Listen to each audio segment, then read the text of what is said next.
as in D's nuts.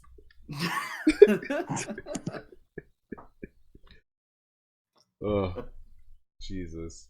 All right. Um, the last time we were, the last time we played, the group of adventurers had just finished dealing with a band of both fire newts and a menagerie of demons and nightmares as well.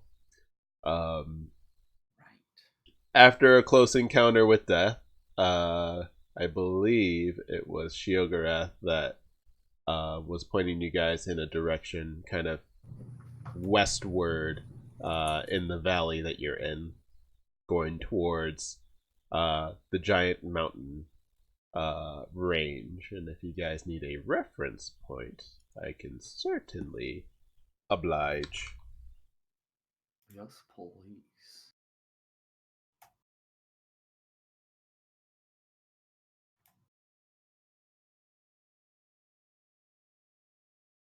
And so you guys are in this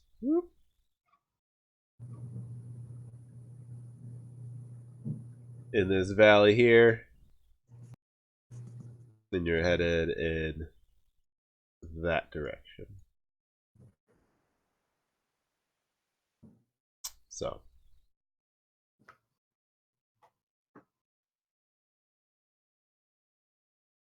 Shiogarath kind of saunters forward, doesn't really say much, using his newfound demon HUD to kind of help determine what direction he needs to be going.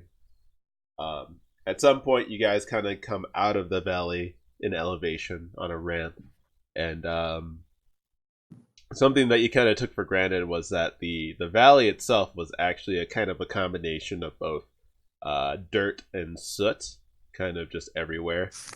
Um, and now that you're kind of elevating out of the valley, you realize that there was a well-made road, stone road, that is actually underneath your feet as you're making your way toward the Cobalt Mountains there. Um, and among everything else that you've seen so far in Cholt, it's really surprising that the integrity of this stone road is in such high quality and is resistant to the changes that have happened through time. You would imagine either that or it's been made really recently. You're not sure. Um, As you make your approach to the mountains, you find that there's an entrance into said mountain. You see that it is an arched doorway beneath a relief carving of a hammer and tongs crossed. There are two iron doors that were fitted for the entrance. One is completely rusted off its hinges and lying on the ground. The other one sags as if it could collapse at any moment. Um, it looks to be the remains of some buildings outside of this doorway towards you guys, but the buildings themselves have been reduced to their very foundation.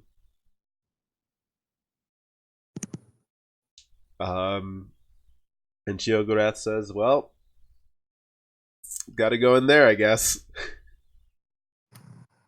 Do we really?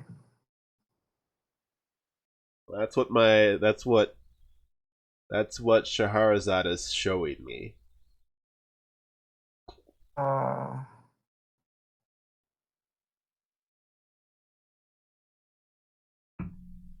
what are you, remind me again why we need to go down there? um, Shio just kind of shrugs.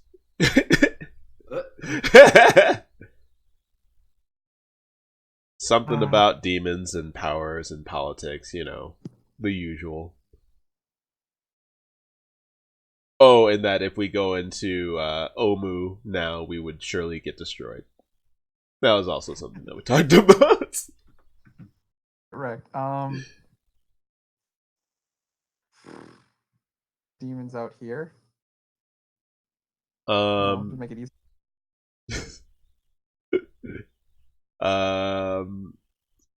Sheogorath kind of takes a look around and kind of moves his head from side to side, and he says, "Judging by what I'm seeing, I feel like they're pretty far down, like a ways down.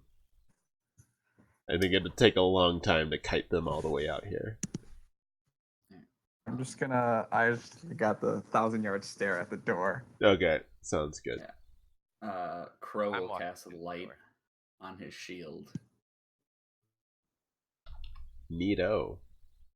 and begin walking forward. As you do, Crow, I would like you to give me a perception check. Yeah.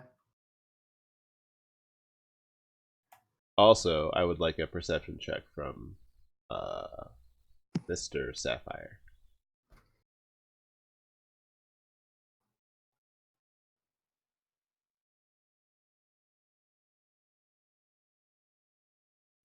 Perhaps.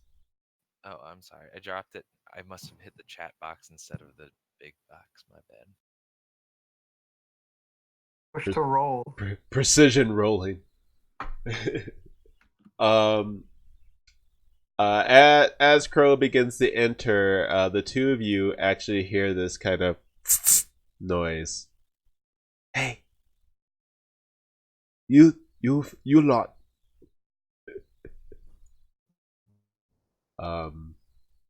And you get an inkling that it's coming from kind of past the ruins a little bit more. Sorry, not past, behind the ruins, let's say. Outside of the cave. I look over that way and I just go, "Who are you?" You must have spent some time in Fandelver, I guess. No, this was the vaguely Eastern European accents from last time. Oh, that's right. Who are you? Can one of you fine heroes fill my stein? In case we forgot. Thank you. I appreciate that. And from the... Oh, do I have an image? Oh, Jesus Christ. Okay, never mind. I'm not going to show you that. That is scary. I am... Nope. No. That's a penis.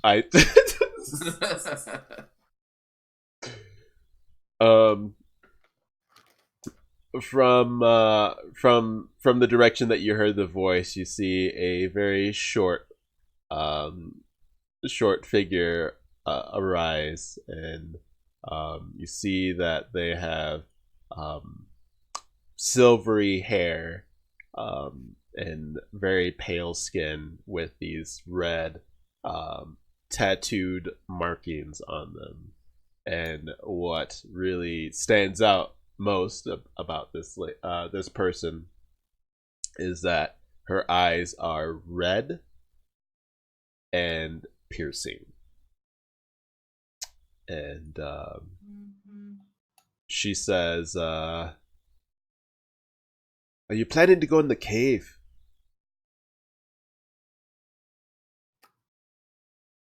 Yes. You could change your fate. She says, if you walked up from the valley, you must be a strong lot. And I just go, kind of hold both hands off to my side, kind of like palm turned up, and go, "Who are you?"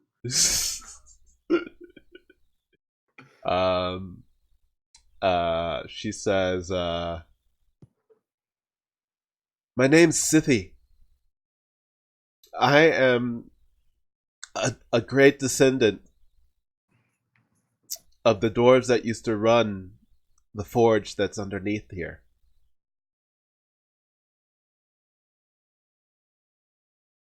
You stand before the great forge of Hrakmar. Oh, sorry, Hrakhamar. The extra syllable in there. Missed it.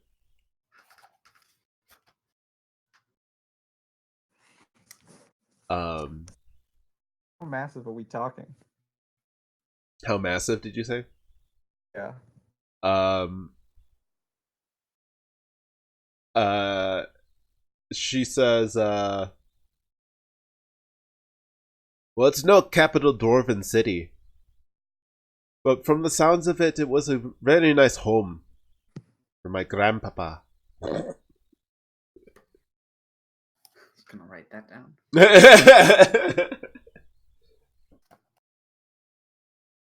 um, she goes on to say, long ago, the dim ages of the past. No. Sorry. No. She says, long ago, my people made a good living mining out the precious metals and stones from this mountain. Until one day, the volcano erupted, and we had to escape with what we had.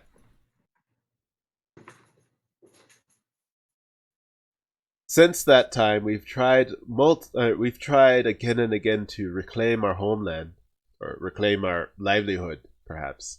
But it seems those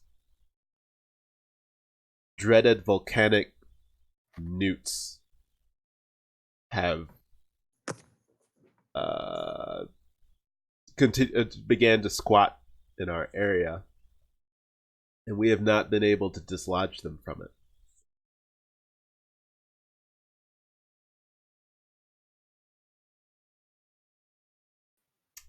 As she, sorry, go ahead. There's a reward for clearing out this. And with that statement, another person out loud says, "I told you, Scythe." Oh Jesus, there's more of you. Damn foreigners are always looking for a cut.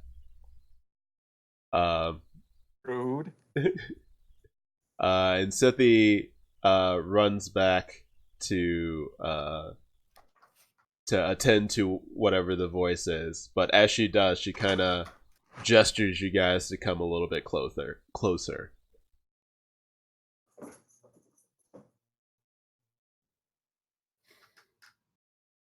Does she seem like she was being genuine and all of that? I would say you should give me an insight check. Okay, and I'm also kind of like looking to Shio as well, just to see if like Shio is giving us any looks about like, hey, they're a demon or anything like that. Yeah, no, I believe her or she's really hard to read.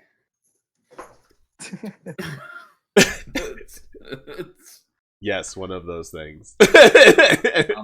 I'm just gonna kind of go like I think it's sincere. I look at Shio. Shio hasn't said anything about them being demons, so yeah, I walk over there. Okay. Crow, you see that there is another. You see Scythe is kind of helping prop up another short-statured humanoid who is has all these like wrapped bandages on him, and you can see that his skin is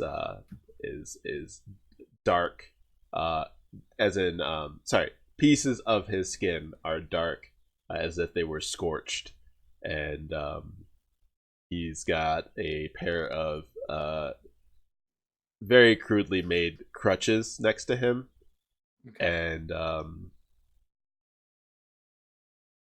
he's got a, let's see, he's got dual braided blonde beards, right? All right. Sorry. Yes, that's correct. He's got a beard that is braided into two braids. There you go. And he looks a little bit older than Sithy. Uh, Obviously, a little bit more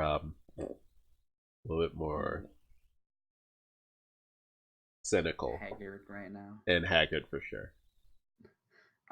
Is it like a leg? Is like a leg or something splinted? Yes, a leg is splinted. Okay. Good eye there. All right. Does it look like a good splint? Like they actually did a good job? It looks like they tried their best with vines and pieces of bark to Okay. really try to. It's not Okay. the best. It'll work, but it's not Yeah, like that's more that it's actually set is more or less what I was going for. So gotcha. So, um, uh, Sithy says, um, I don't think we're in much of a position to deny help. I point to the gentleman and I look at Scythia and go, Grandpapa? With a question mark at the end.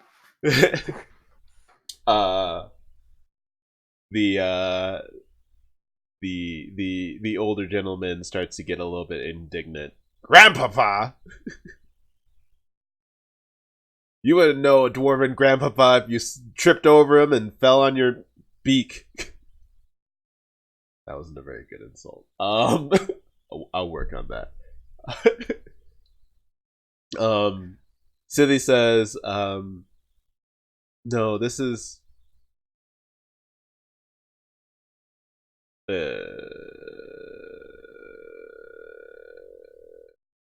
Gruffin.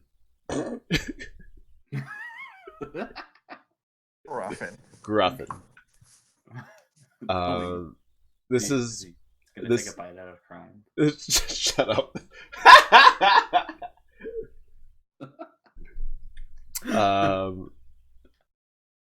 She says, "This is Gruffin. He's he was a foreman back before the great eruption, and since then has spent many attempts trying to retake the forge. Many unsuccessful attempts, she says, and she kind of gestures back a little bit a ways, and at that point, Crow, you can see that there are mounds in the ground with various dwarven implements, kind of like sticking out of the ground at one end of each mound, kind of like axes and hammers and bellows and all types of things. So, Right. Is Ire and Sapphire just like remained over there? Ire has just been staring at that doorway, transfixed. Okay. I've walked myself over. I've overheard, but I'm actually like growing impatient with listening to all.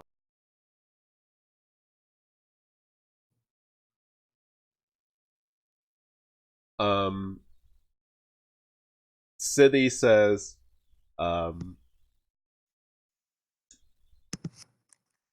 I feel that this attempt might be the last one for shit, I already forgot his name. Gruffin.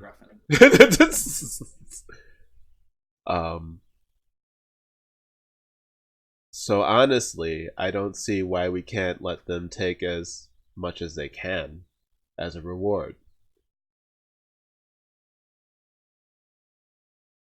Um, and so she goes on and says, uh, inside this,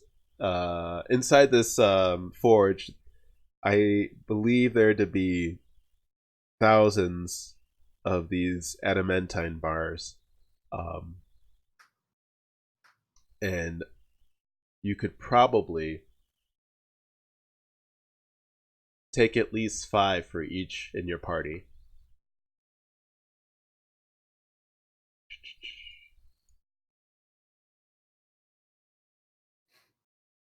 I look around for Verlawson, who probably would like to hear that, but you know. He says, Verlassen is very all about this adamantine thing. Um, he says those ingots um would fetch a hefty price and could be used to create cool stuff, quote unquote.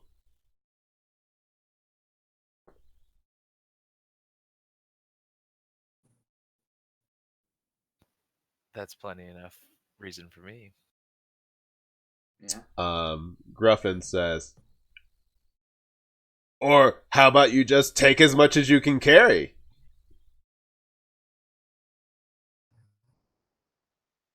Obviously, or sorry, trying to be a little sarcastic. Okay, I was like in a sarcastic tone. Yes, sarcastic tone.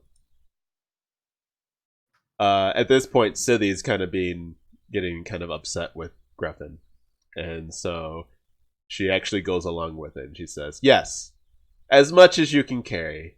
Anything that you can take on your person out of here, feel free to do that." I brush off my holy symbol of Kellenvor. I look at his wounds. I nod at him, and I turn around and go to.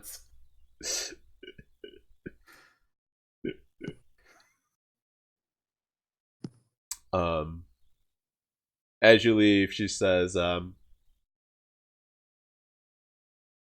try to hold off anything else from coming in after you guys as best I can." Stop for a moment. Is that a serious concern? Um, she says, "Well, we've been out here for at least 10 days, and there seems to be a decent flux of patrols going in and out, usually at dawn and dusk." What's the time of day right now? It is about to be dusk. Great. Perhaps if we have the time, we could take a bit of a rest and ensure that we're not attacked from behind while we're in this cave.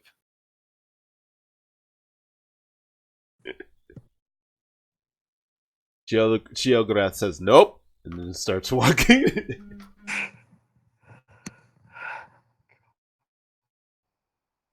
Also, I'm trying my best to play it how I think he would actually play it, and I feel like this is not being disingenuous. Yeah. All right. Oh yeah, that's fair. Um.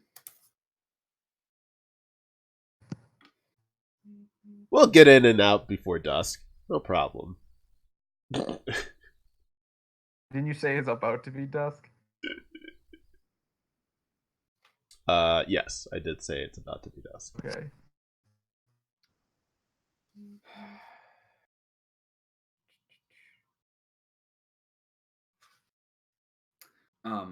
I'll Maybe we should wait. address.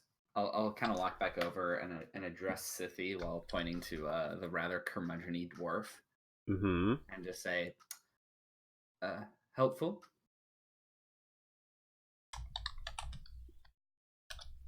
Um, she says, "Pardon." Crow takes a few moments. This is something Crow doesn't like to do because it's usually harder to do and takes a little bit more longer. Is going to piece together a few words from phrases.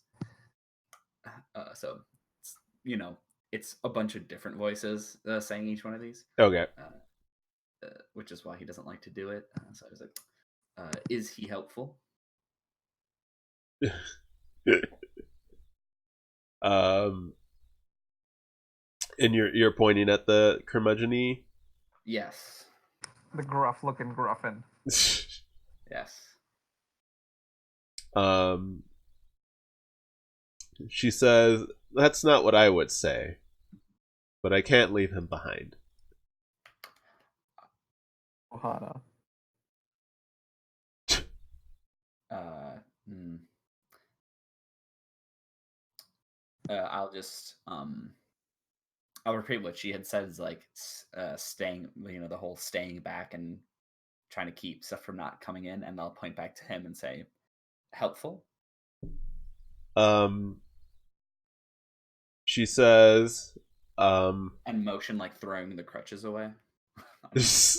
she says, that her plan is to, since they've spent so much time out here, she knows the surrounding ruins and gravels very well, so she can probably distract anybody that comes through with ease. Okay. Then I turn back around and go toward the thing because she is probably like 30 or 60 feet already down. Probably. Probably. Um, Verlassen, uh, Verlassen says that he can stand by to help out Scythy. Um, I could do that too.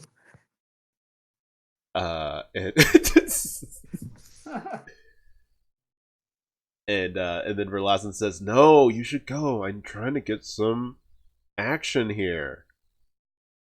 I shake my head. Fair enough. I can't judge you for that.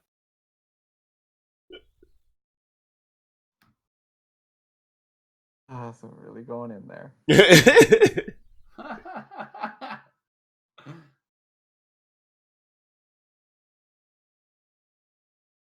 And so Verlassen stays back with Scythy. And so Shio's already down, Crow's already down. I'm going down. Okay, Sapphire's already down. And then I guess I'll go as well. You want to roll or drop a 20 inside that? Huh. Huh. Okay. Do this.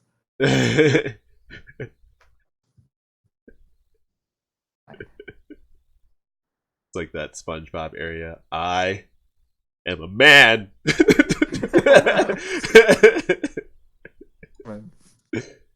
Oh my god. Don't need it.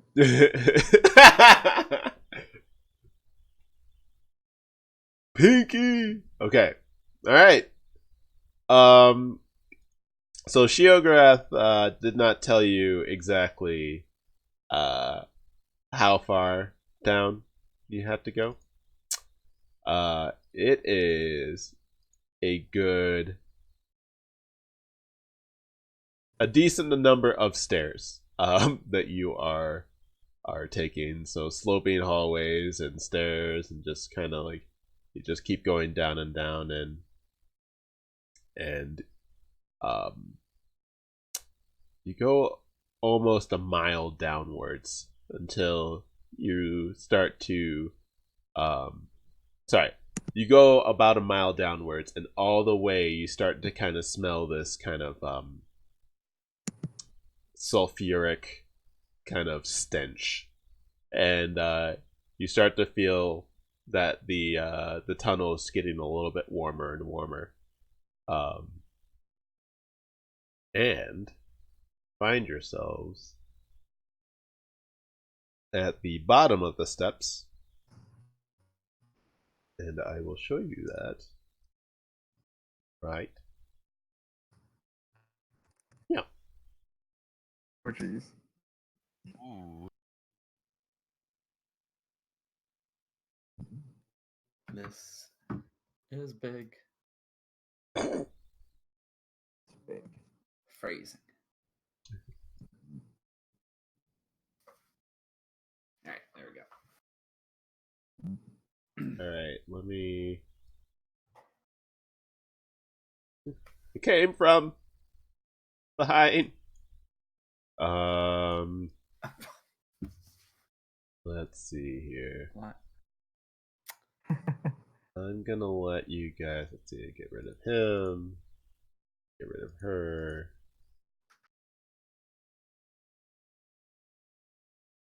Woo.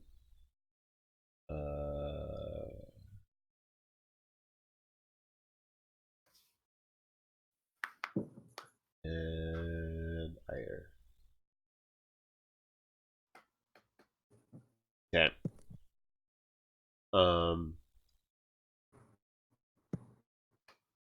So you come down and you see that you got 3 different tunnels kind of coming off this area, and you see that there's a giant cart track coming through as well. Okay.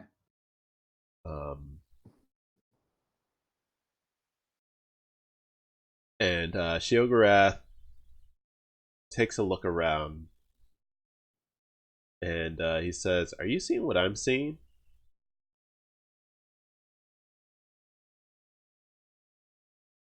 If what you're seeing is the rocky tunnel with a train track, then yeah. He says, "Oh, not you,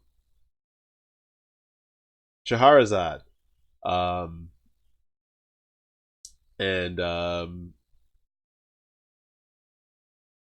and then there's some silence. I moved to here. Okay. And he says, "Well, then why are there 2 of them?" And then there's some silence. And he says, "Well, it sounds like shit to me."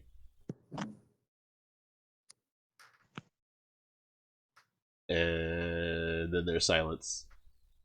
And he says, "Well, I guess we'll go for the closer one first, I guess." Um, so he points in a direction and he says, "Let's go that away." I've got light up, Yep. which is a 20-foot radius, bright light, 20-foot radius, dim light. So how far do I see down this tunnel? Okay. Or so. And you can see that there's some light coming through that area to the north, kind of like a brighter uh, natural light, quote unquote, natural lighting coming through. Okay. Some kind of glow is over there. Yes. And Sheogorath says that we should probably go this way. I take that back. This way. I apologize. Oh, there he is. While he's getting into Discord. He is. I just don't think he's got a mic. He'll figure it out. All right.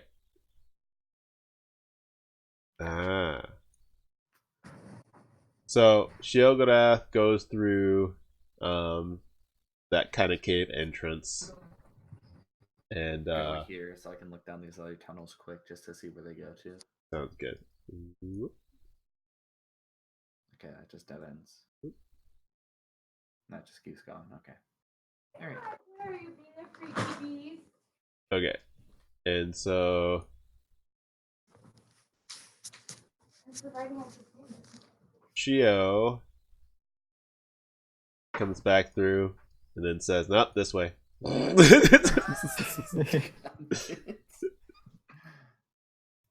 I looked back that way thinking like Shio ran into something that he didn't want to deal with. On the left. It's okay. So you see out, and it's a little bit When you easier see a to. laptop and a cat, they'll try to get onto the left. It's a little bit easier to see out that way. You see that kind of there's a small wall, and that Okay. it kind of dips off into a cavern. And based on the lighting, you could imagine in this mountain that has a volcano that it's probably grass. No, it's probably lava.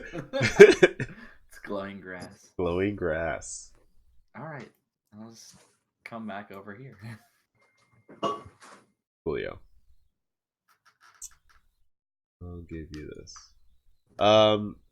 Also, Crow, since you've been paying attention to light and everything, off to your right, you see that there's kind of like a very thick, heavy smoke. Kind of like, just like, it's heavily obscured over that way. Like, no amount of light will let you penetrate that area. Okay. All right.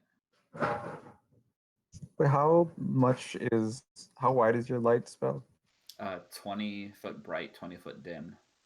Okay. I'm just gonna be in the back edge of that 20 feet. Okay. Don't want to be in the dark. And I can apparently color it whatever color I want, but I didn't think about that beforehand, so it's probably just light. You're light colored? Yeah, it's just like what you would expect when you hear light. Gotcha. Just that. For us, I should say. I'm just gonna go with that. Right. Okay. So Shiogorath's gonna start walking through on this track on some sort of a bridge. Yep. If no one else goes forward, I'll continue along.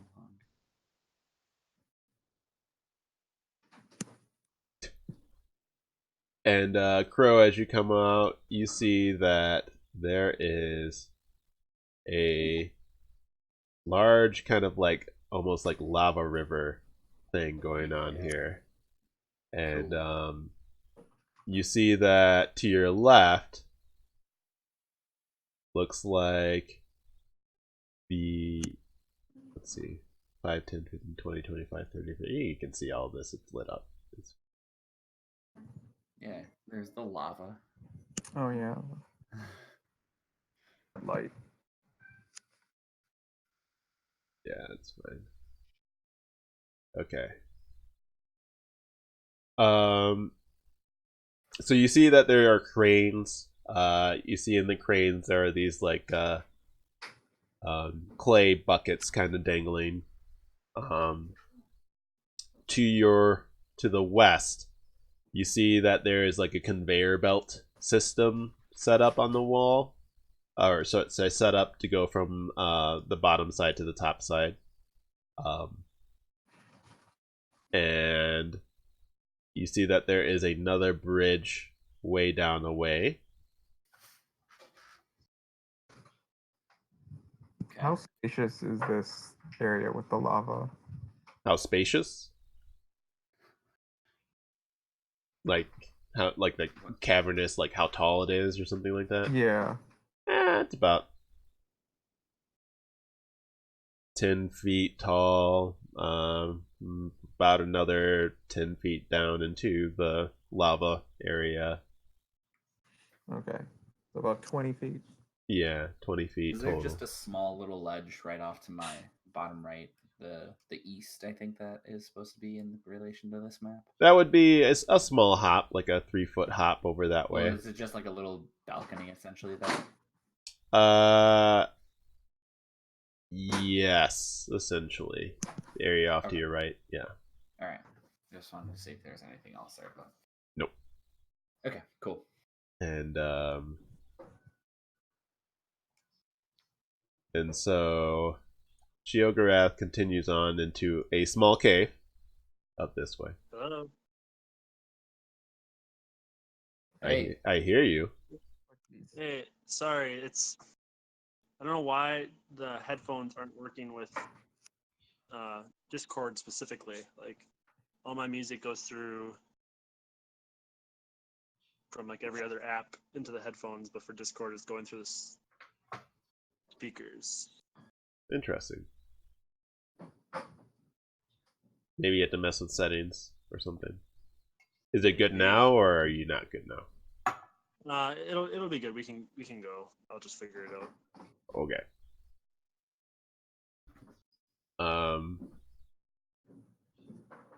Do you want me to give you an update of what you're doing? Probably. Okay. You guys entered the mountain. Going down toward the forge, you found there was a lady that was asking for some help, but you didn't care about it. You got down into the forge because Shahrazad gave you that HUD thing to show you, where this demon guy was, and then when you got down here, it turns out there's actually 2 waypoints, and you're not exactly sure why, and she couldn't tell you why, and now you're mad, and you're going toward the closer one. Cool. So there you go. Okay.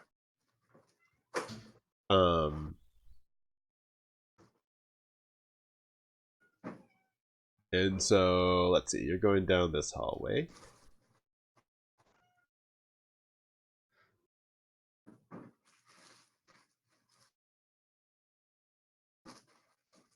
Am I able to hear anything other than, like, say, bubbling lava? Like, is any of the machinery working? Are there any noises coming from anywhere else? Give me a perception check, please. This map takes up my whole screen.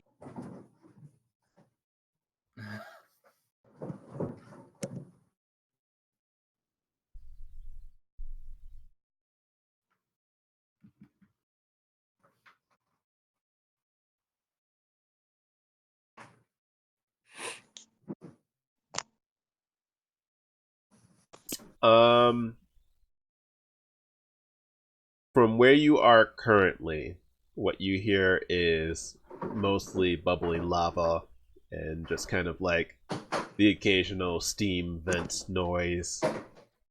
You're not really hearing much of anything else as far as like chatter or any other noises. Okay. But if you would like to stay on high alert, you can certainly do that as you move along here. Okay. Shio, am I still moving you, or can you move yourself now? I can move self. Okay. Give.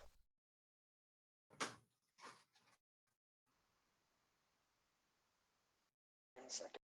I gotta open the map. I got you, bro.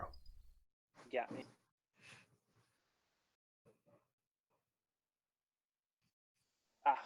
Sick. Alright, so we're going. I don't know if you can see that. Can you see that? Yes, you can. Alright. Is that the beacon?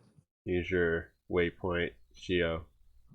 Alright, so we're gonna keep treading along up into the end of this railroad just before the end here. Okay. And so from there, what you see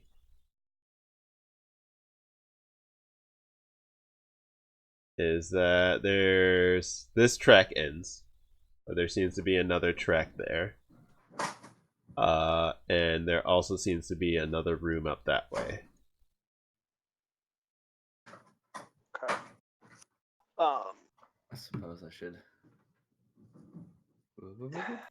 You guys coming? No, I mean, we could you got this. probably assume that everybody's doing a conga line behind you anyway. I don't know. Maybe the cat's he's suspicious. So I mean, Uh, Going I doing am. cat things. speaking of suspicious cat, um, Mr. Sapphire, you now hear the faint noises of like a hammering, kind of like a large implement landing on another implement. Typical blacksmithing noises. How about that? Tink. Ping. Can I tell the direction? Can you tell the direction? Just judging by the fact that when you moved, you heard it more, you're thinking it's somewhere ahead of you. Uh, but it's so cavernous and echoey, you can't really discern the exact location via the echoes at this point in time. Okay.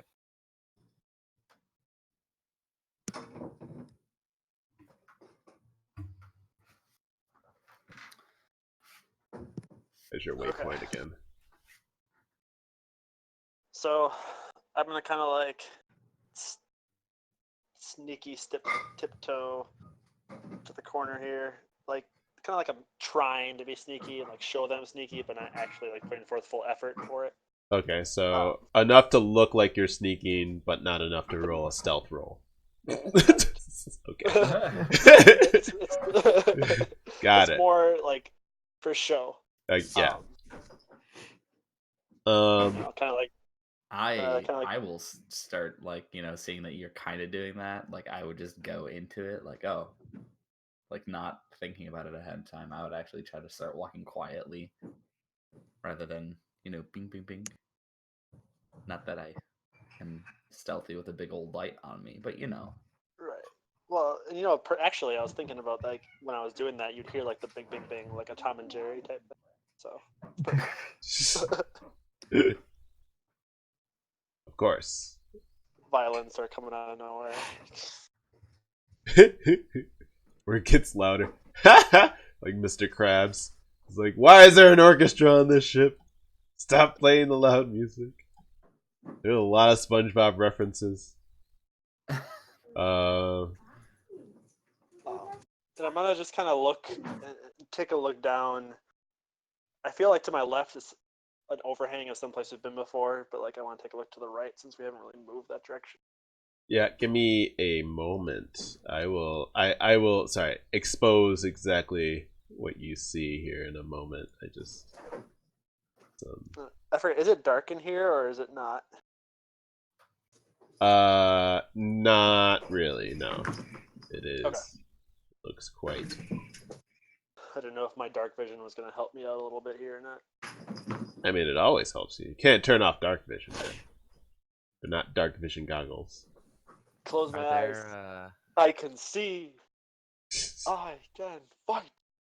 are there any like wall sconces or torches or anything that are lit that we've noticed?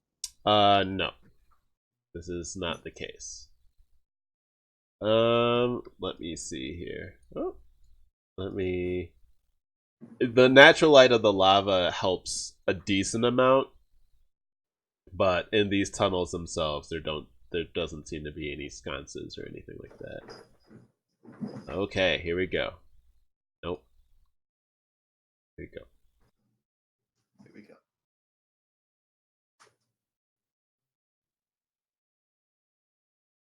All right.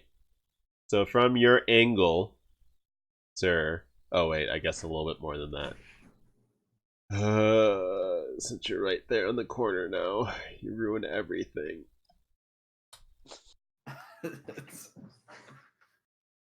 All right, from your angle, what you see is that it's an enormous chamber with these giant machines that seem to be you can see that there are some fire newts there close to you, and they're putting in some metals, and the other one's like doing the accordion thing with the bellows, and they seem to be kind of working hard, and you can see the smokestacks just like woof, and everything. So Um, nothing newt. I don't have my soundboard. I would give you the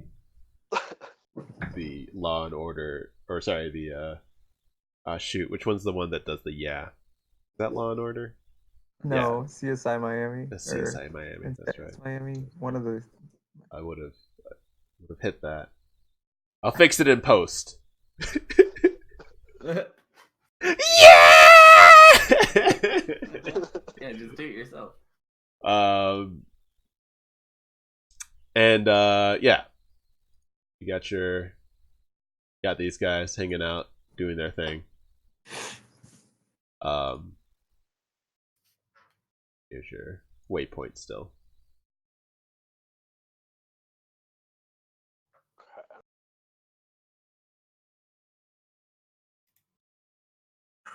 Have we determined if these guys are hostile or not yet?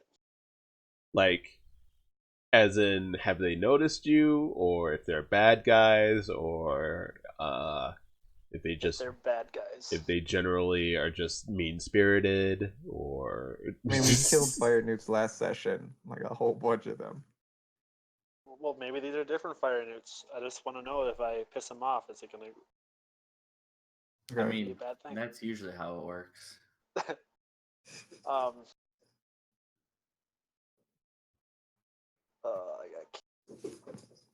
I'm gonna try and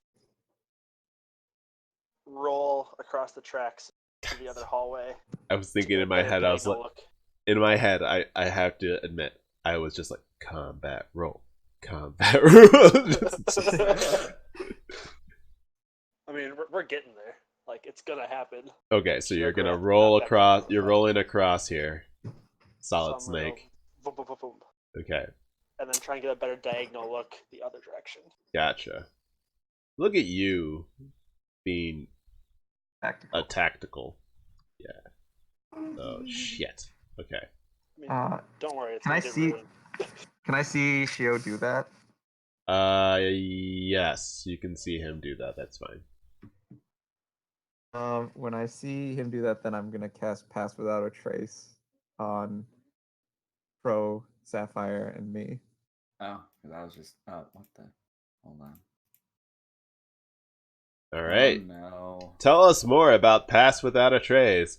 It just gives goes up to 1 hour, and everybody gets a +10 to stealth checks. That's Pass Can't be Without a tracked. Trace. And Okay. you can't be tracked unless by magical means. Oh, there you go. That's neat. Sweet. More important about the stealth roll, though. And Shio now is so far away from me. Right. Oh, that's not what I wanted to open. Sorry, the game crashed on me, so. Well, that's it, everybody. Have a good night. No, don't open up, don't starve together. That's not what I wanted. Wrong day. Why was that Thursdays. selected? It's not pretty even the it's last pretty thing I much the opened. same game. Yeah, it's fine. Yeah, just give me a moment. I'll be back in.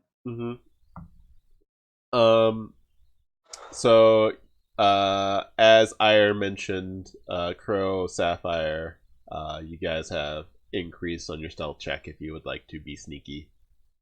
That was my plan, to move up to that corner to see what's going on.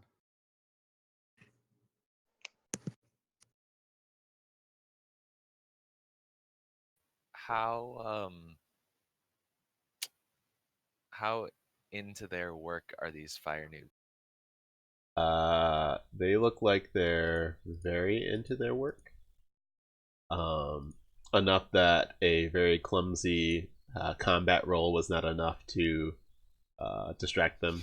Also, there's the hammering sound that seems to kind of be echoing, not necessarily from that area, but in that area. Makes no sense. So distracted enough. It doesn't seem like they noticed or had said anything, or there's no change in any chatter or anything like that, or I guess hissing. I don't know what fire newts do. Sizzle. Sizzler. Sizzle, sizzle. Okay. Sizzle, sizzle, sizzle. Do, do, do, do, do. Sizzle, sizzle, sizzle. Do, do, do, do, do. Anyway, What you gonna do with a big fat flame? Sizzle, sizzle, sizzle. Do, do, do, do. Can we? Are there like any levers or knobs where the salamanders are, where the new people are working? Levers or knobs? You were not privy to any levers or knobs from your glances from either side. Levers or knobs? Okay. why is everything so shitty right now? And I don't know, man. I ask that question every day.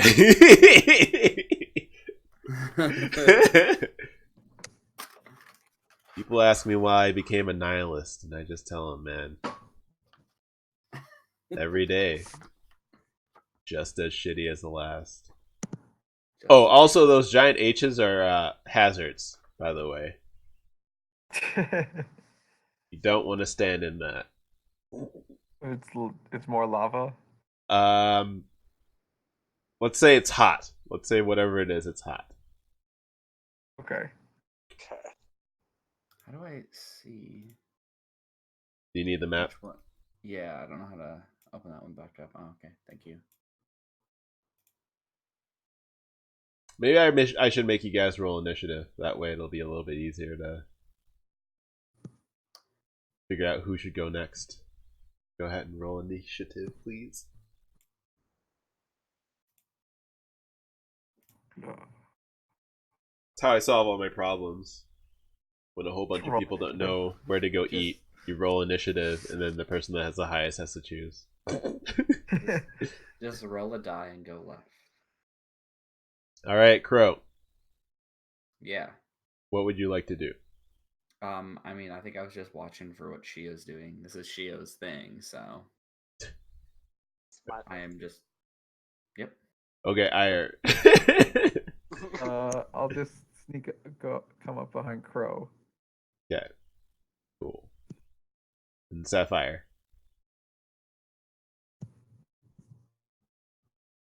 I'm moving. Okay. Sick. Did you did that stealthily, I assume, right? Or do I make an ass out of you? I mean, You can try. I have +10 to a stealth check if you wanna. Well, I was just wondering. I don't know if you were like you doing roll like stealth a anyways. See what you get. like the Looney Tunes frog, just like going by like, "Hello, my baby. Hello, my." You like you didn't do that. Well, hang on. Now that I did, I said that I walked across. You could get a nat 1. You could trip. There's always a chance.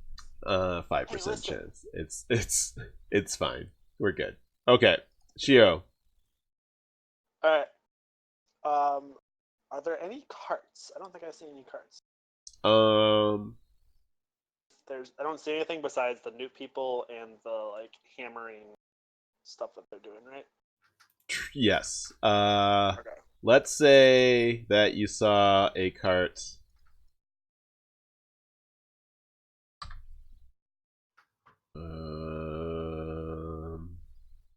Oh my god, I have so many. There you go.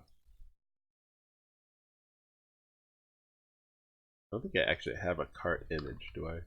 Oh, I do. This is not the same cart, but that's fine.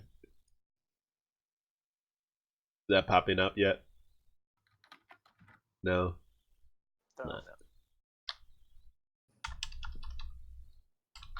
Okay. I'll just do an actual C. That'll be fine.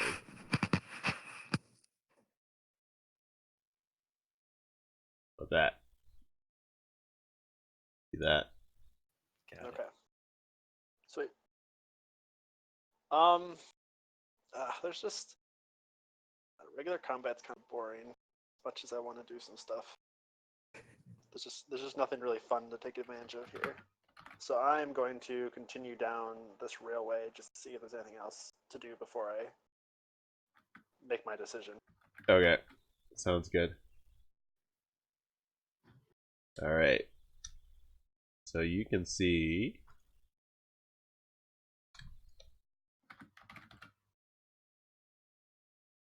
cart or this railway thing goes ways.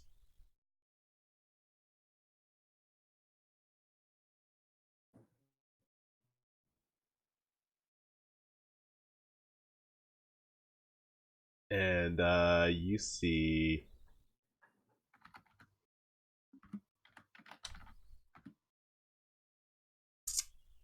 that there is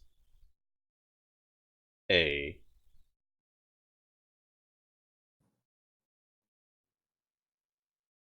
set of what would look like two striders to anyone else, but you know as two nightmares in this area. And one of them is wearing a harness and the other one is not. Okay. Um, I just saw the open room picture as I zoomed out, and I noticed there's a lot more newts there than there were originally. I thought there were Like- 3. There are now 7. All right, so there's 2 striders in that kind of by the beacon. to what The looks to nightmares by the be beacon. correct. Yes. All right. I'm gonna wait and see what everybody else does. Okay.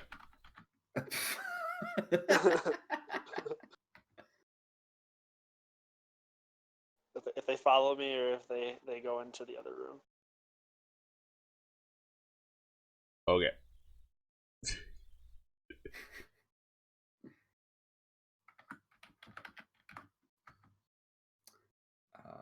Who's So you're sitting there. Who's next? Oh, Oh, sorry, I was waiting for the ding. Oh, sorry. No, that's okay. Okay, I mean, I'll just move quietly across here because I was waiting for what Shia was doing, so Shia looks like they went that way. So 3, 4, 5, 6. I'm gonna dash. I think 2, 3, 5. Get to there.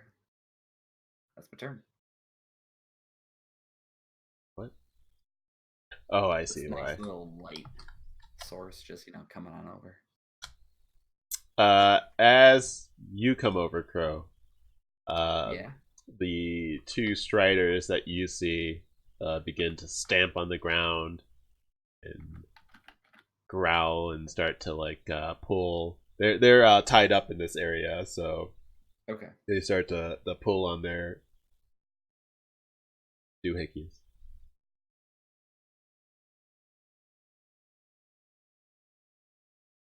Whatever they're tied up with. Ayer. You see that everybody's jumped over to the other tunnel. yeah, and I'm like, oh god, no, bring the light back. Just gonna also move 10, 15, 5, and dash. Okay. I'm like, wait, I'm like, wait for me.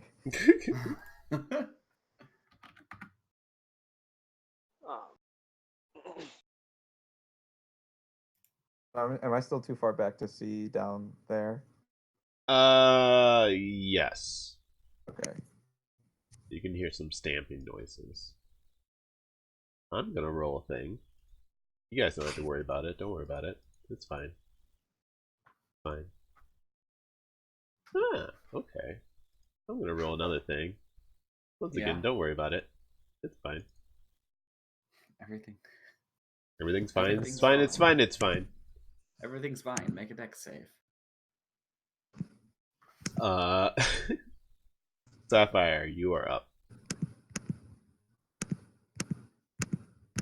Can I like give a signal for people to just be like, stay put? You certainly It's not your can. I do that. I use my action to do that. Circle back around.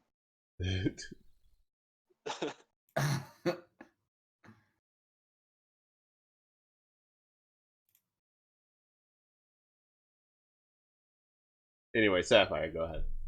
Sorry, this seems crazy, but I'm going to move very, very stealthily along the wall and staying low and watching for any of the fire newts if they are looking in my general direction. I'm trying to make sure that I stay hidden, Right. but I'm actually going to go around the corner back the other way. So before I place my token, I'm moving around the corner kind of towards here, Gotcha. but I'd like to see kind of what is around this corner and what I can get behind. Gotcha. So in this area, you see that there is another table there, with a variety of objects on top of it, um, metals and tools and stuff like that. But judging by the closeness of some of these newts, you could probably have some cover behind either of these tables. Somewhat. Okay, that's where I'm aiming for then. Okay, that's fine. And you can see that there are a few more peeps in this area. Go. All right, Chio.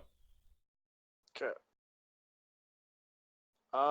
So I'm gonna make an attempt. I'm gonna kind of like hold out Shahrazad and like slowly approach the nightmares Okay. and like basically like keep them calm. Try to attempt to keep them calm. Okay. Give me a. I don't know. They're not. animal handling.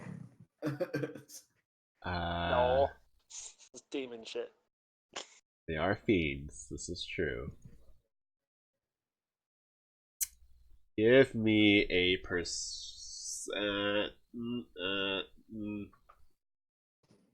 Yeah, let's do persuasion. No. Let me think about Oh. this. Hold on. Let me consult.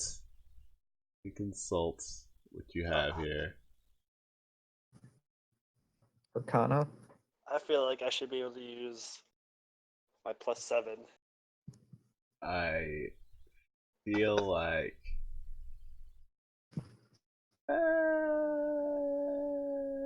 Yeah, persuasion makes the most sense.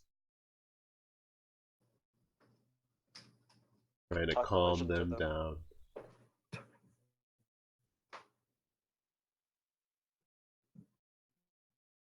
Go ahead and roll that persuasion, please.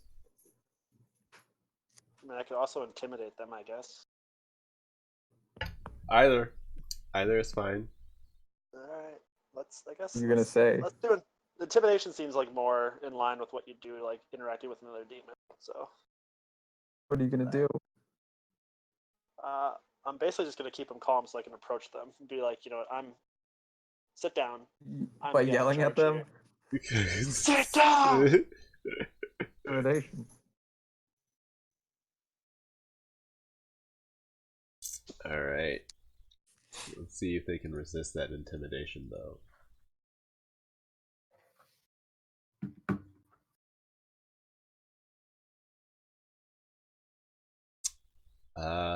They are not able to.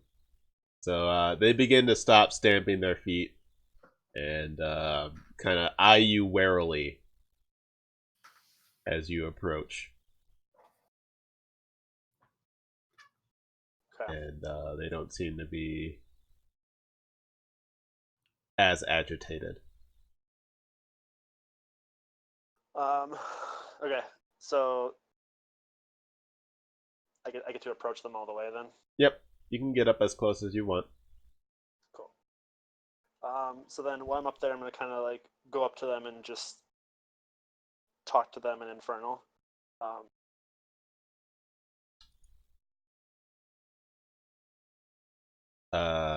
And just hold on, give me a second.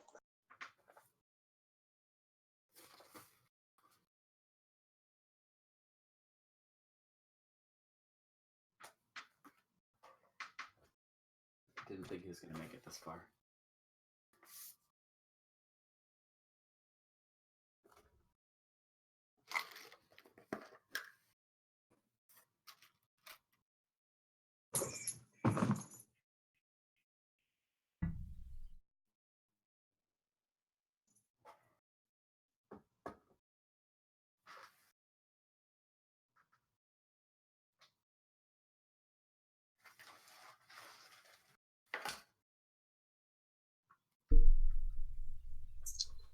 um,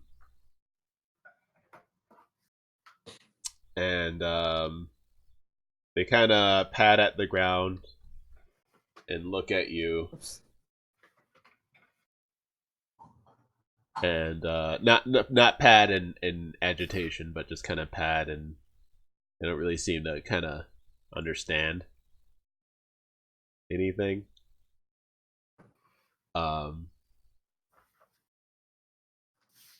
Shahrazad says, "You idiot! They don't speak our language." Moron. All right. Well, But she says, "I do think I know why there's two, though. Or say two beacons, though."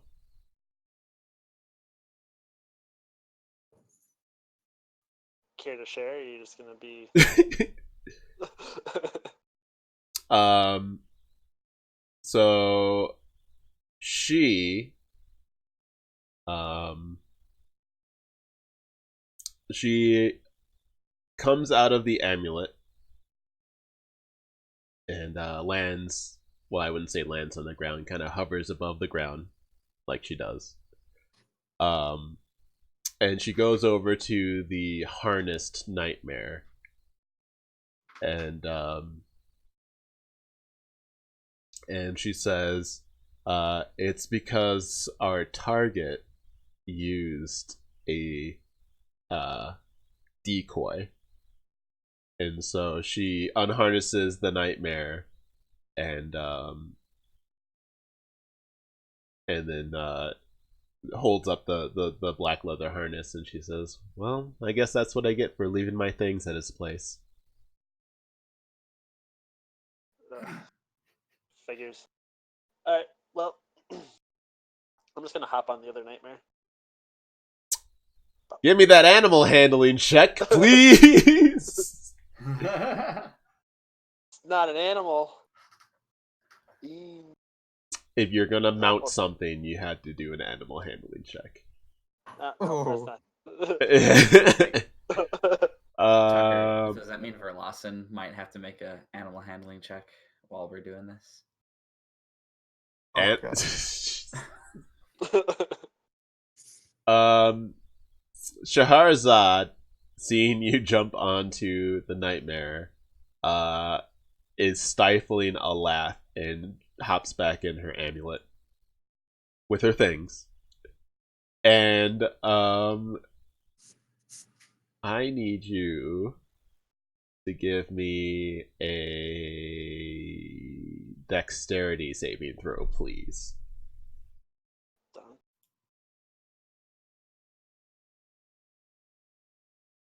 Okay. And which one is this? Nightmare 4.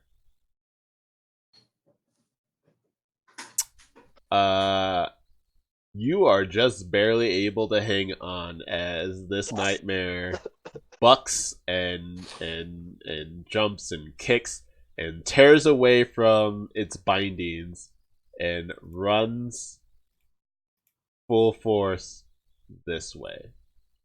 Sick. That's what I was gonna do anyway. So problem solved. And And what it does is it. Let's see. Well, rip. It will run towards these guys. Okay.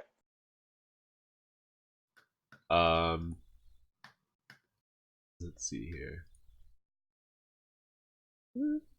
I'm having a hard time. These icons. Okay. And I'm gonna go ahead and say that's gonna be a surprise for them. Oh no. And I'll have the nightmare do some damages as it runs into that thing. Oh, I had to add them to the combat tracker, I suppose. Important.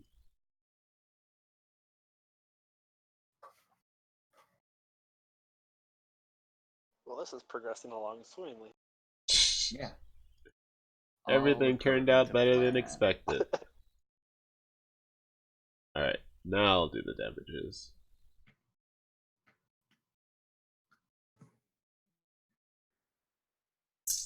Um,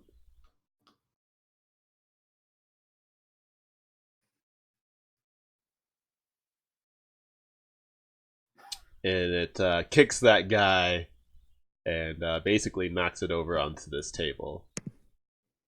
And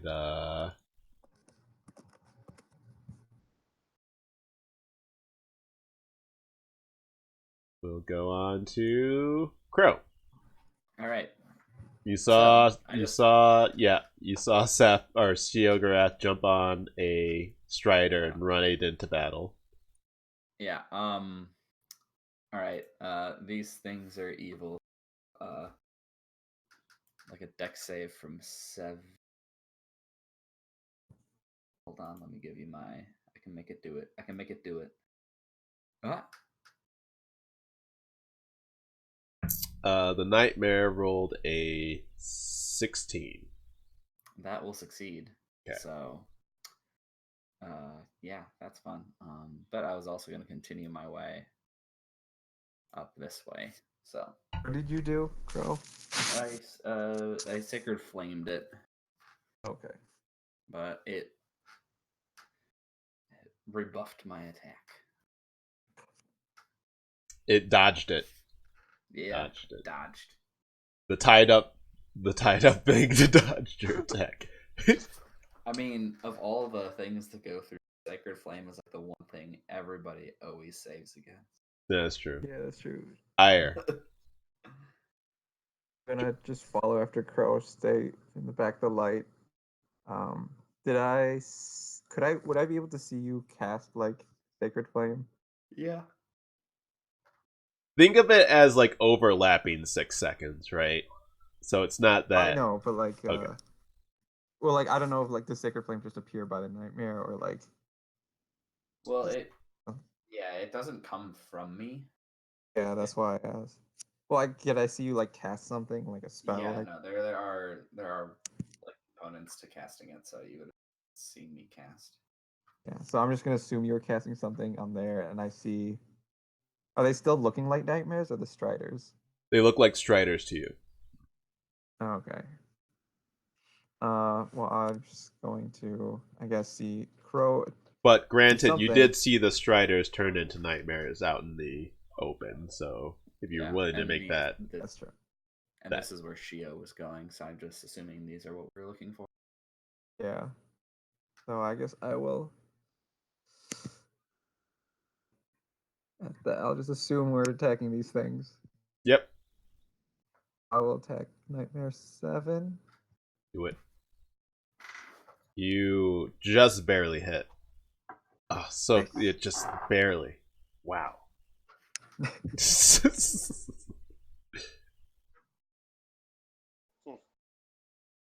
Really? Seems like it. Don't you do more damage than that normally? No. Normally, yeah, there's a lot more damage. I mean, I guess you're missing I think- Colossus Slayer and your bonus action thing and your. What if I hit now? Now I can do. Ah, there you go. Okay. Yes. Go ahead. And then Colossus Slayer. Is an additional 6. Yeah. So 23. Pew pew. Yeah. Yeah, that's as far as I could run, so that's my turn. Might need to add a Colossus Slayer button to your thing. That'd be easy. It might be easier when you pick up the damage die for the longbow, right click to add another D8 because Colossus Slayer is a D8. So You do that? yeah, Oh, that's okay. how I do it for Sacred Flame and my cantrips that scale up. Go ahead and roll that for me. Just your damage. Me? Yeah, just do that for me. I'm just curious, just to see what it looks Oh, like. what? So roll your longbow damage, but when you pick up so instead of like just double clicking it, just like click and drag it and then right click it. Okay. And then roll it inside the chat box. I can't right click and left click on this laptop at the same time. Oh my goodness. Well then. Well, never mind. Yeah. Next time. That's fine. This nightmare is gonna try to buck you off, bucko. How's that hazard looking? Give me a dexterity saving throw.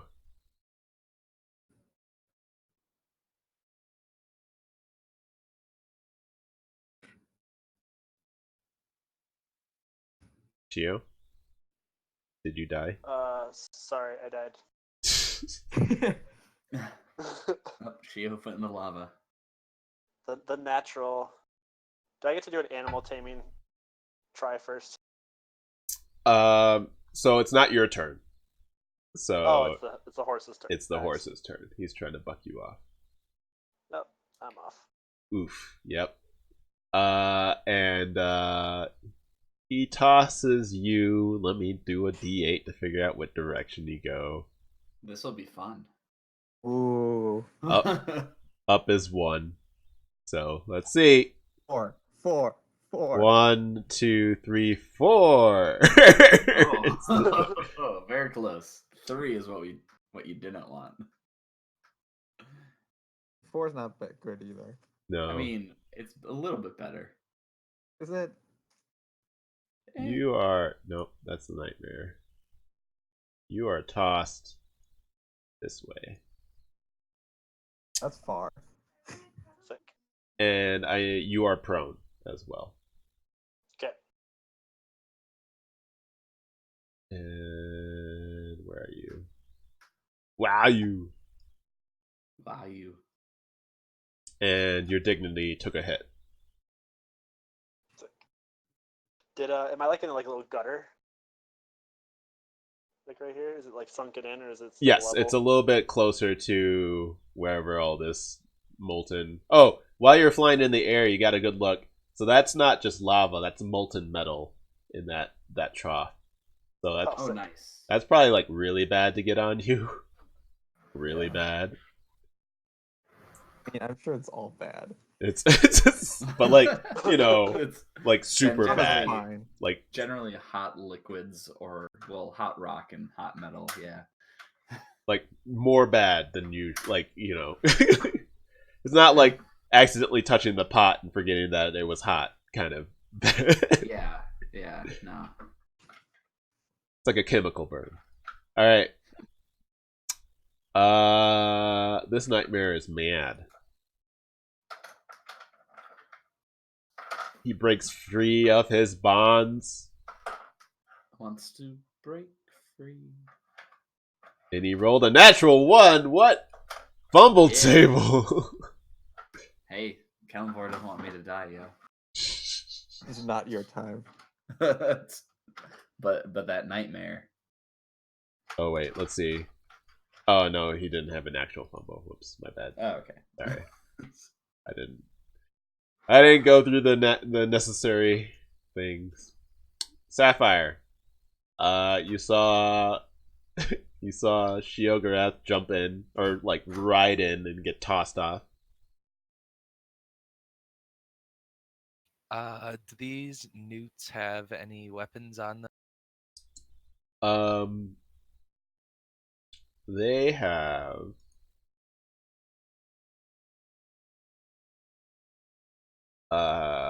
scimitars at their waist. Okay. Uh, excellent. I would like to place. And okay, so then the other question is this molten metal area, is that recessed? Like, is that lower or higher than the surrounding areas? So that's lower. So there's a divot down to where Shiogarath is, and then an even more divot down into the molten. How deep is the divot to where Shiogarath is? 5 feet. It's no big deal. Can probably scramble into and out of pretty easily. Okay. Then what I'd like to do is place I'd like to place a cloud of daggers at the like on the square that has the head of the nightmare. Um, Cloud of daggers. Tell me more about this cloud of daggers. I fill the air with spinning daggers in a cube 5 feet on each side, centered on a point that I choose within range. A creature takes. I'm going to do it at third level, so 6d4 slashing damage when it enters the spell's area for the first time, or if it starts its turn. Ah, there you go. Cloud of daggers, everyone. Nice. Knack 2, everybody. Knack. Knack. Okay. Cloud of daggers. Neat. How What is many? Cloud of Daggers? It's like 6d4? Is that what you said? Yeah. Okay. Let's see. This guy takes half his movement speed to stand up, and he's gonna run to try to get you, Shiogarath. He runs through the cloud of daggers. Unfortunately for him. Oh my god, get out of here, you fucking horse. No, stay there. I'm coming back for you next turn. Runs through the cloud of daggers. You want to go ahead and roll 6d4 for me, please? Who, me or Sapphire? That would be Sapphire. Sapphire's cloud of daggers. Yes. Give me just a second because my push to talk button has filled my chat log with the number 3. 3.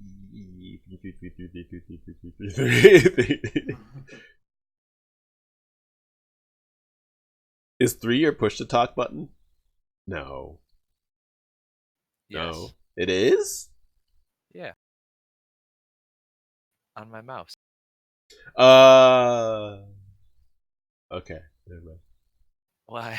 I was just like, I feel like usually a modifier button is where I put my push to talk. I didn't put it. What's the command on roll? That would be something you could ask Jordan. Oh, for what? Just to no, make. slash die, and then 64.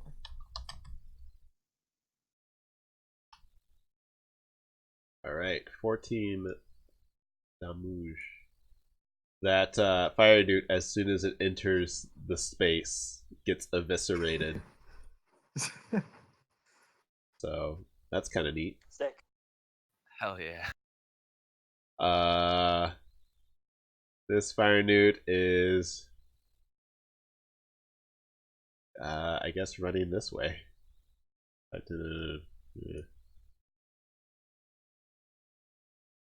He's gonna stay there. This fire newt. I don't know which one I'm looking at. 16. Wait, who did I just move? Oh, I moved 15. Whoops. There. But he can't get you yet. Oh, I take that back. He can spit fire. What? Yeah. Hot fire. They're great. Top 5 Uh, rappers Hot of all fire. time. go ahead and roll me a. Is he just dexterity saving throws is at disadvantage for him, right? Is that what it's? No, actually, Oh, unless at you prone? decide to, it doesn't say that in the book. Ah, well, never mind. Just do a dex saving throw.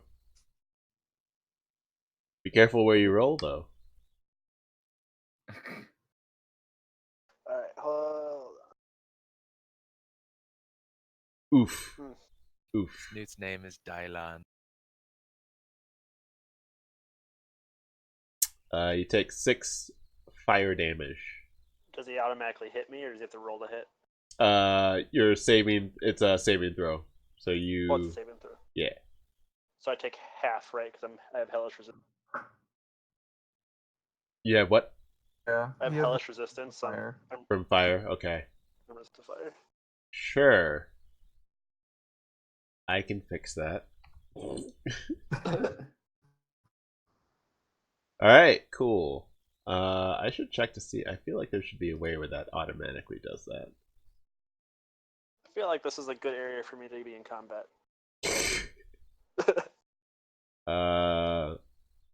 This one's gonna run through the fan of blades or fan of dagger, the dagger storm,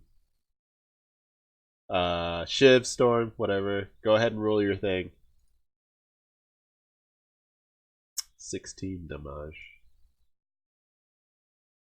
Oops. They like run around it. I'm gonna Fair say enough. that since it was done on this turn, it's kind of like they do Okay. their movement and the storm shows up during it, if that makes sense. Like, Yeah.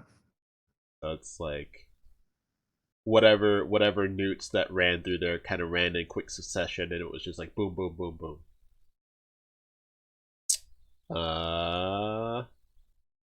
I mean, otherwise it'd be a shit ability, right? Unless you're like you place it in a chokehold, but then nobody would run through the chokehold. So I try to be nice, okay? Go ahead and give me another D6, Aruni. 64, Rooney. Yeah, 64, Aruni. So it's gonna jump down here and he's gonna attack you. You are pretty consistent with these 16s. Nice. This one's gonna hit you with advantage, I believe, Yeah. because you're prone.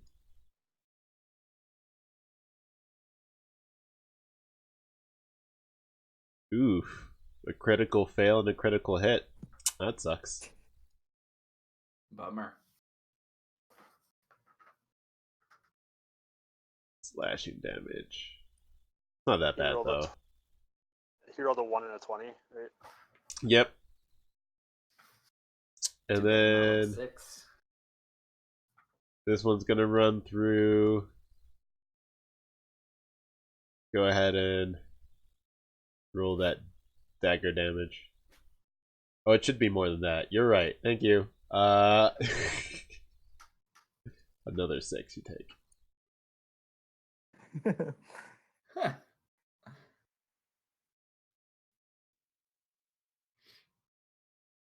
I should just take the 16s that you've been rolling and place it. I'm sorry, I zoned out for just a second. Yep, just one more D6, Saruni, D4. whatever.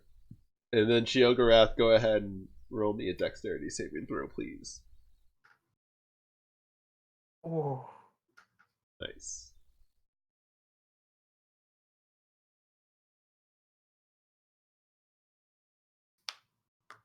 Where did I put that damage?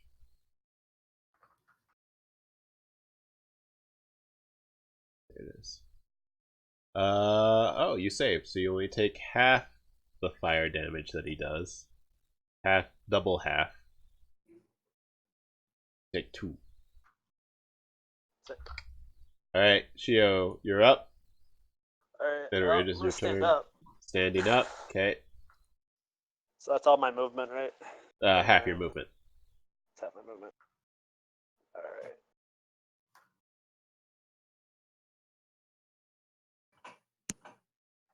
Five. You don't have I can't quite get to the horse. But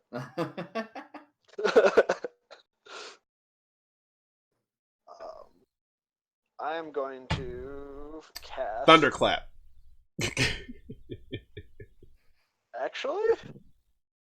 Actually. Uh-oh. Thunderclap. Thank you for reminding me about that. Tell me more about the thing that I reminded you of. So I think I'm gonna cast Thunderstep, Ah. Nice. and what I'm gonna do is I'm going to teleport myself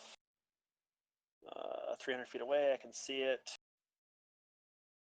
And the wall here is 5 feet, so you can essentially see pretty much everything. So I'm gonna teleport myself. You see a cat Here. underneath a table. Okay. Actually, can I teleport myself on top of the nightmare? Sure, you can teleport yourself on top of the nightmare. That might be a little dangerous right now. Nah, do it. It's good. Please. Sure, fuck Come it. on, do it, do it, do Can I at least it. bonus action try to tame it too at a later date? Tame it. A later date. You can certainly try. Okay. Okay, so you're thunderstepping on top of it. That's the goal. Yeah, Okay. like I'm thunderstepping on top of it, Okay. like sitting on it, trying to straddle it. Okay. So before anything else happens, so everybody where I left within a 10-foot radius has to do a Constitution saving throw. Yep. And you go ahead and roll your 3d10.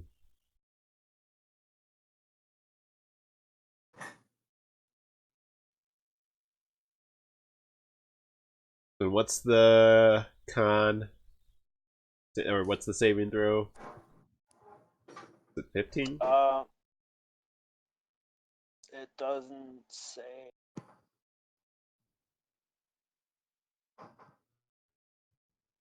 Doesn't say. Hold on. Huh.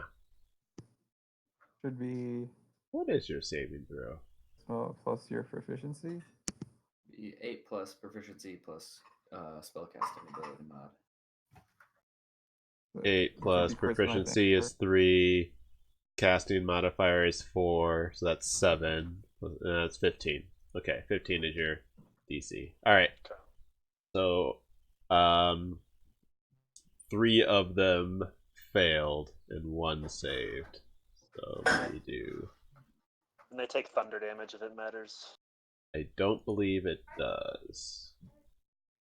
It does not. Okay. So 8. See, 8, 15, and 16.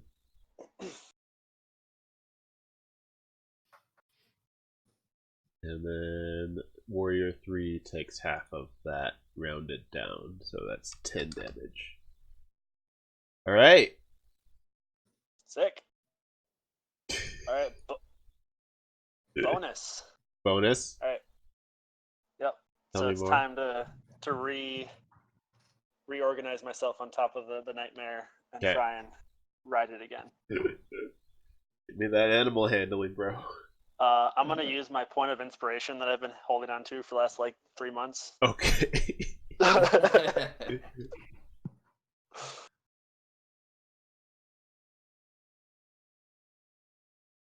All right. Yes. A natural 20. A natural 20.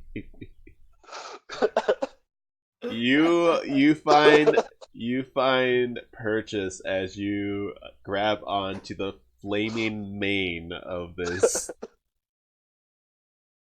demon horse. And you are able to calm it down and control it much more than before. As the hedge is just getting annihilated by daggers. Not yet. You're on the dagger. He's on the daggers. He's on the daggers. He's on the daggers. He's gonna have to take the damage. Oh my god, this is gonna be great. Crow, you're up. You take the damage now or later? When he enters, correct? That is Yeah. correct. Enter or begin your turn. So How long does it last? a full minute, or until I drop concentration. Oh, he could drop concentration. He's not going to. So, This is a 6-second window, man. like, how is it? Yeah, start it up and go ahead and roll damage then for us here, Sapphire. So great.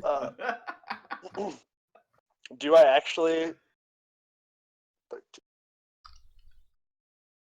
That's the lowest roll I've made for those, so I'm trying. It's hard to. Okay. Ire. Oh wait, Or sorry, Crow. Crow. Yeah. Well, you know. I think from there you can see, you can see Yeah, that. I can see that happening, and I'm just gonna start out with number 7 making me a wisdom save. It's looking for 15. He failed. Sweet. You can enjoy that much necrotic damage. Holy shit! Jesus Ooh. Christ! What? No. What? Jesus. It's still up. Yep. Eh.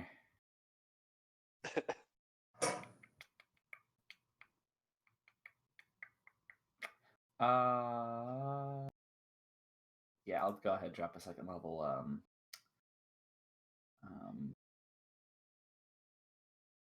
spiritual weapon. And I'm gonna go ahead and attack number 7 here with it.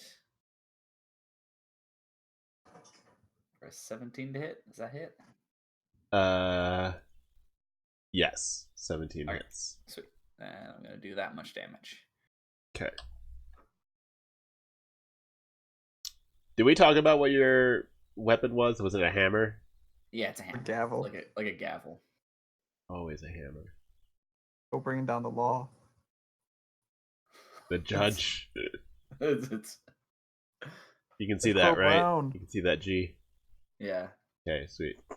11 damages, and you already did it. Great. Okay. Ire. Still up? Okay, then I'm gonna move actually. It's probably gonna swipe at me. Can I squeeze through to here? Yeah. Okay, so 5, 10, Don't take the light away. 20. I'm gonna go to here. Okay. So, It's gonna swipe at you. yep. He doesn't give a fuck. He rolled a 21. Yeah, that'll hit. Oof. Oof. It's fine, it's fine, it's fine, it's fine. Seems like Taming the Nightmare was the correct call. It's I don't know it's a if beast. Yeah, you're just... Ire. Alright, I'm gonna start, I guess, by... Also, nightmares, they have their own light source, so you can see them pretty easily. Okay. That's fine. It's That's also great. still in my light, so you know. Yeah. 17 hits.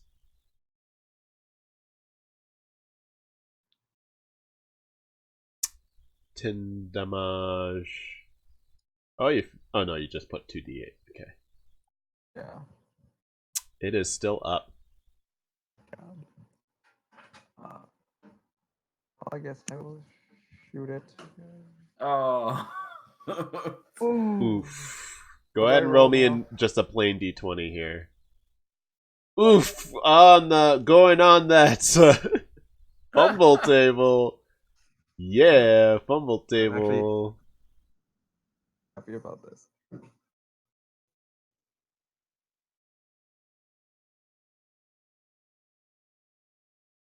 Oh my god, you're exhausted? Exhausted. Oh no. Okay, hold on. I had to. Exhaustion is not something that I often use. What's the Exhaustion. first level exhaustion again? It's just disadvantage on ability checks. Okay. Oh, that's not bad. I mean, who does ability checks? Does include initiative, which is a good time. Okay, so you're exhausted. Nice. Alright. I don't have a thing for that. I feel like I should. I don't. Probably a condition thing for it. Well, you would think. Yeah. One day. One day of exhaustion.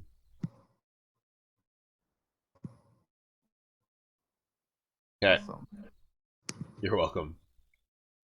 This nightmare is going to take some dagger damage. Okay.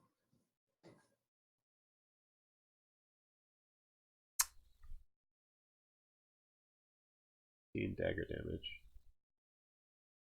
I also don't know much about mounted combat.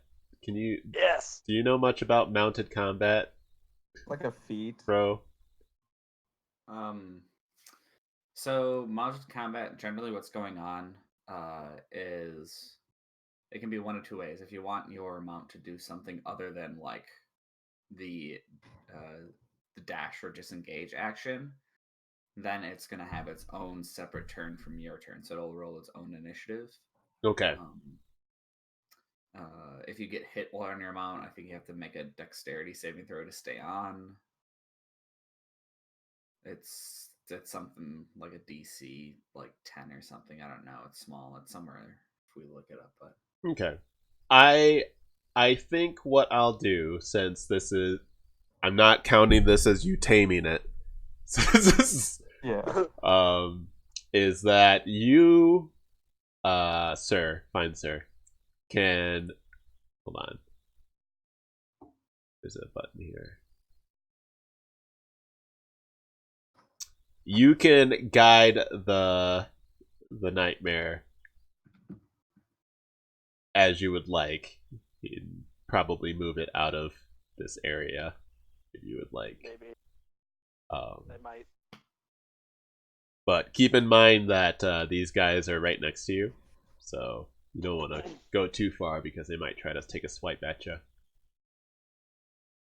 Yeah. So I'm gonna try and back myself in the nightmare, kind of away from the, like directly away from the group. Okay. Cool.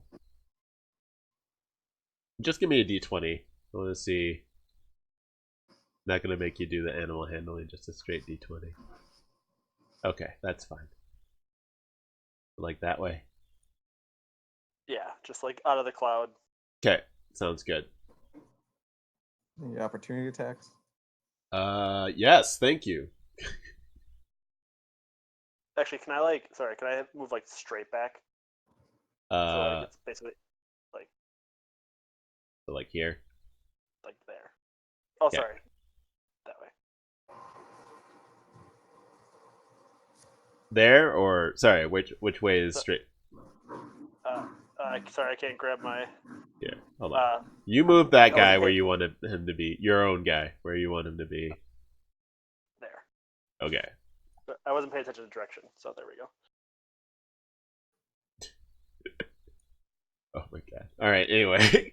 All right. Cool. Opportunity attacks. That's fine. Let's see. 26 and 7 real quick. 6 misses and 7 also misses. Okay. Neato burrito.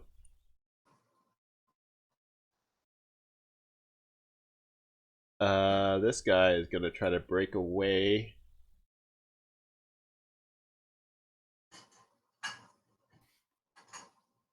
And he's unsuccessful. And he's winning and dancing about. But didn't he already break free? No, the other one broke free. Okay. Yeah, Sapphire. we're breaking free. Okay. Um.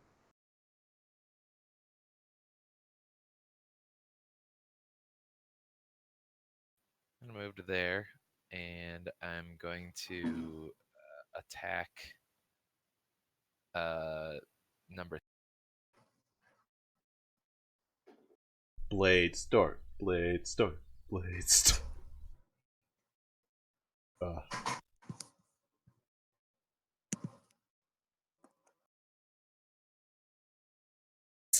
You hit.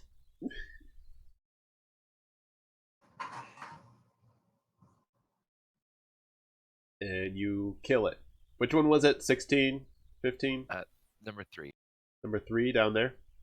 Yep. And then I'd like to flourish on that Okay. with a slashing flourish. Okay. And that does where is it? Slashing flourish.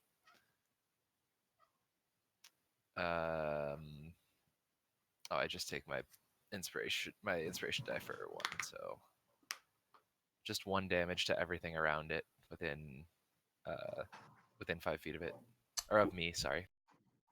Of you, really? Okay. You, funnily enough, kill both of those things with your 1 damage. Nice.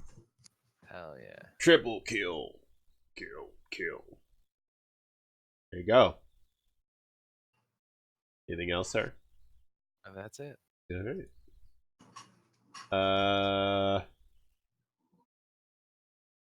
This guy is going to run around the cloud of daggers. Going to try to attack you, Shielgrass, specifically. Okay. And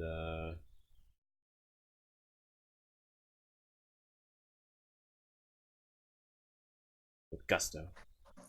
How's a 9 treat you? 9 will miss. Okay. He's gonna try again. How's a 6 treat you? Well, no. This one is gonna. Crow, you haven't done anything to these guys over here, right? No, I haven't. Okay. This one's gonna run down here towards Sapphire. Try to give you a hug. How's an 8 treat you?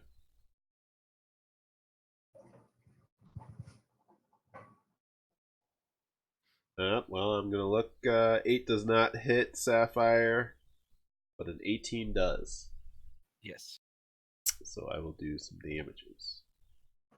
6 damage. This Fire Newt's gonna try to jump across this gap along this side of the blade store. He did so unsuccessfully. Got a little too close to the storm. Go ahead and give me these whatevers. 6s, 4s, 64s. Alright, you killed him. Nice job. And Cloud Dagger's doing work. this guy's gonna step forward. Try to do you a damage. He rolled a 14. And then a 6. And I believe both of those miss, so. That is correct. Geograth. Yay, back to me. All right.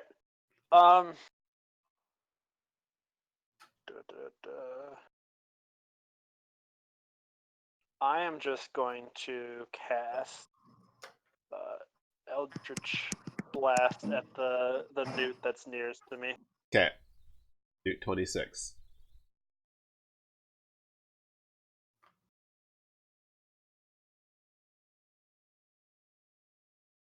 Sorry, I'm just gonna see which one that is and screw it. 11. I don't believe will hit him. Okay. Does not. But you've got 2 of those, right? I got 2 beams, so I'll fire the other one at him as well. Oof. Wow. Roll me a d20. Okay, you're fine. No fumble table. To my dismay.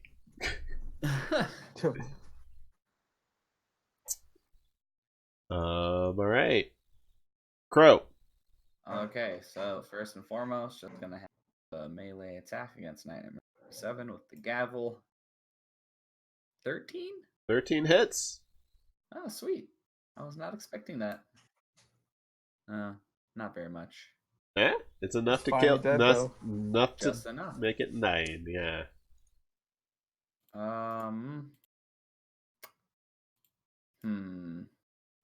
Which one?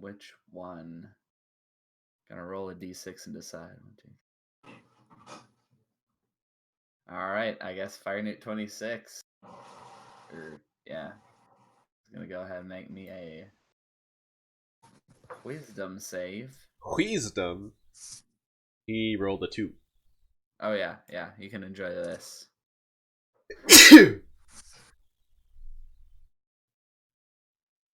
Oh, I didn't drop it on him. Sorry.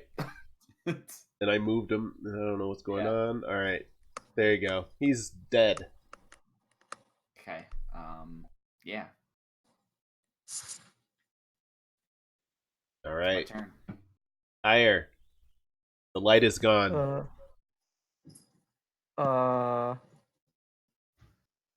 He kind of No, you're still in the dim light.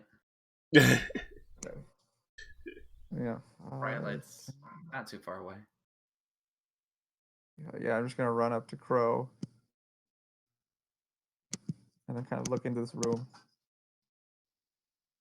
And then my turn. Okay.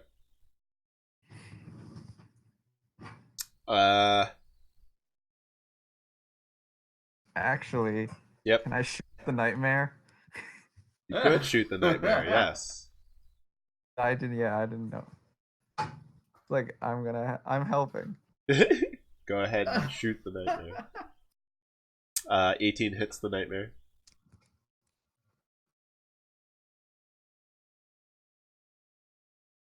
$10 damage on the nightmare. Then I'm gonna shoot it again. 21 hits. 11 damage. Okay. Gio. Alright. Your nightmare is getting restless. You will need to calm it down on its turn. Or else you don't know what it will do. Do I see that it's Ire who's shooting at the nightmare? Yes, you can see that. That's fine. No, I'll tell you that what. You see arrows inside the nightmare. Alright. So I kind of go up to, I just look at Ire and just give like the what the fuck, kind of like hands up in the air. I'm gonna hop off my nightmare and kind of walk over. Can you move the nightmare so I can move my character? Sure. Oh wait, I can move my character. Wait, is it your turn or the nightmare's turn? It's my turn actually. It's the nightmare's turn, but it's the nightmare's turn. But I was just asking you to try to soothe it, or move it if you wanted to. While it's agitated, you could try to move it. Oh, I'm gonna try to soothe it then. Okay, give me that animal handle.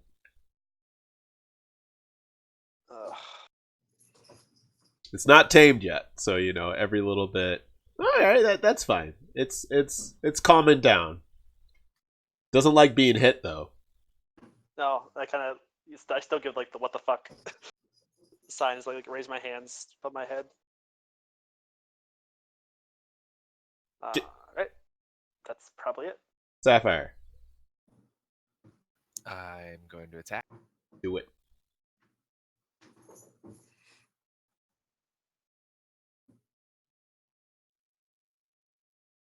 Ooh, nice. Holy crap. Huh? That guy's dead. 29 hits. It's also critical damage, so there's that. So my base is 12 damage, 1d8 plus 4. It's dead. And then I also don't know which one you were killing. Which one are you killing? oh, the one that I'm facing. Okay. Okay. It's dead. Do you not have a multi-attack? I do not. Oh, okay. Cool. This guy wants to be locked in a duel with you.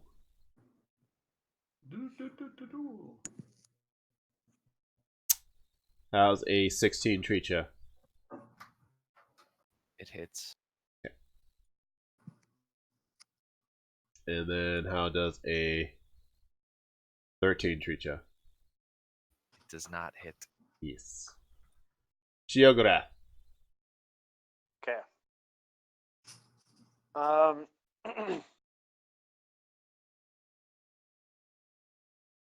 So I'm going to. I kind of like hop off the nightmare Okay.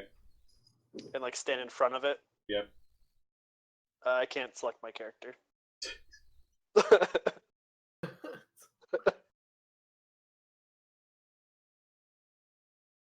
There. I gotta stand like right in front of it, kind of like blocking anything that comes its way. So you're ready in an action to take a bullet for your nightmare. That's what I'm hearing. I'm ready in action. Alright. Sounds good. Okay.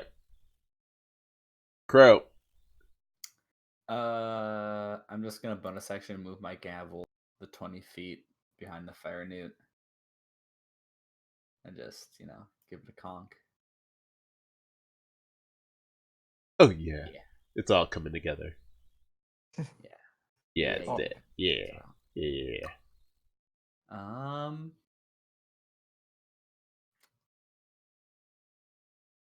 I think I don't know if that's it necessarily. Like you're standing there holding your nightmare base. I'm just gonna move here and then just look around. Yeah. This is my turn. Alright. Sounds good. Ire. I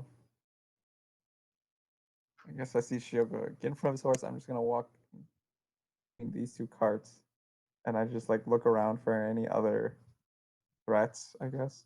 Okay. Sounds good. As a group, actually, sorry, since you're actually looking, go ahead and give me a perception check. At disadvantage, also. Because you're exhausted. Oh yeah, that's right.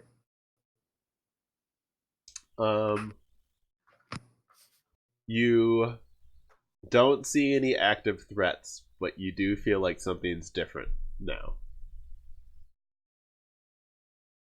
Something in the air feels different than Okay. before combat started. So, if that sounds ominous, it's meant to. That's my goal. Gotta take a break. All right. What time is it? 2:30.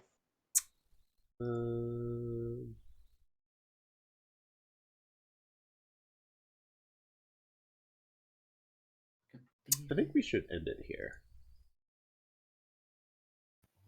I think that'd be a good idea. End it here. Something in the air. Different.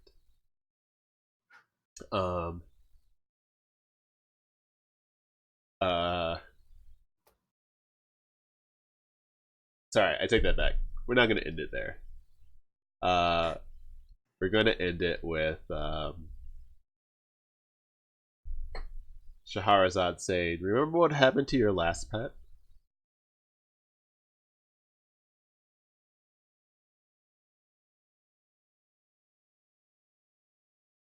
Dun dun Guess not. dun. Just You were really bad at taking care of your infernal beta fish. Your infernal chicken. uh, well, if someone wouldn't have strangled it to death, we wouldn't have had an issue.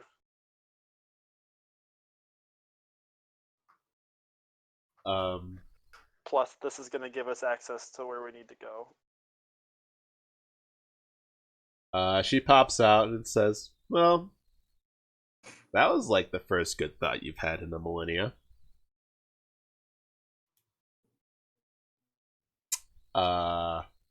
And she goes over and she says, "Oh, who's a good boy? Who's a good boy?"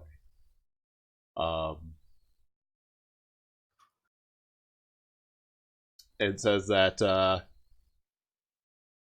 it's gonna take a bit for it to trust you, but I do think this harness, first of all, is no longer my size, and secondly, will help you kind of expedite that process. Huh, seems like a plan. She's a kinky little thing, huh? She's the worst.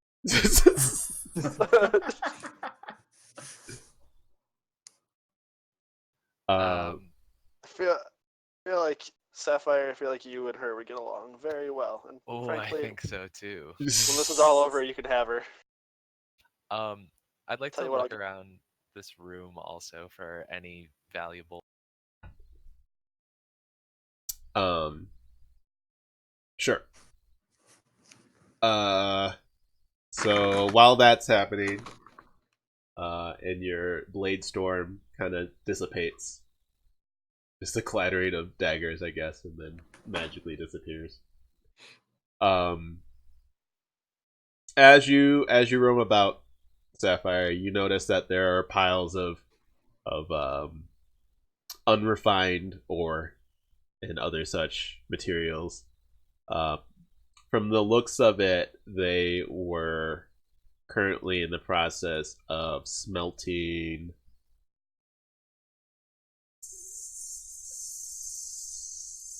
something that's kind of silvery in color. Something silvery. Oh, sorry, I take that back. I want to make sure I say this correctly.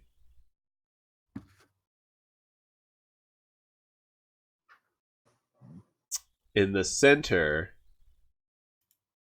they're smelting something. You're not exactly sure what it is, but the impure things have a like a gray color to it.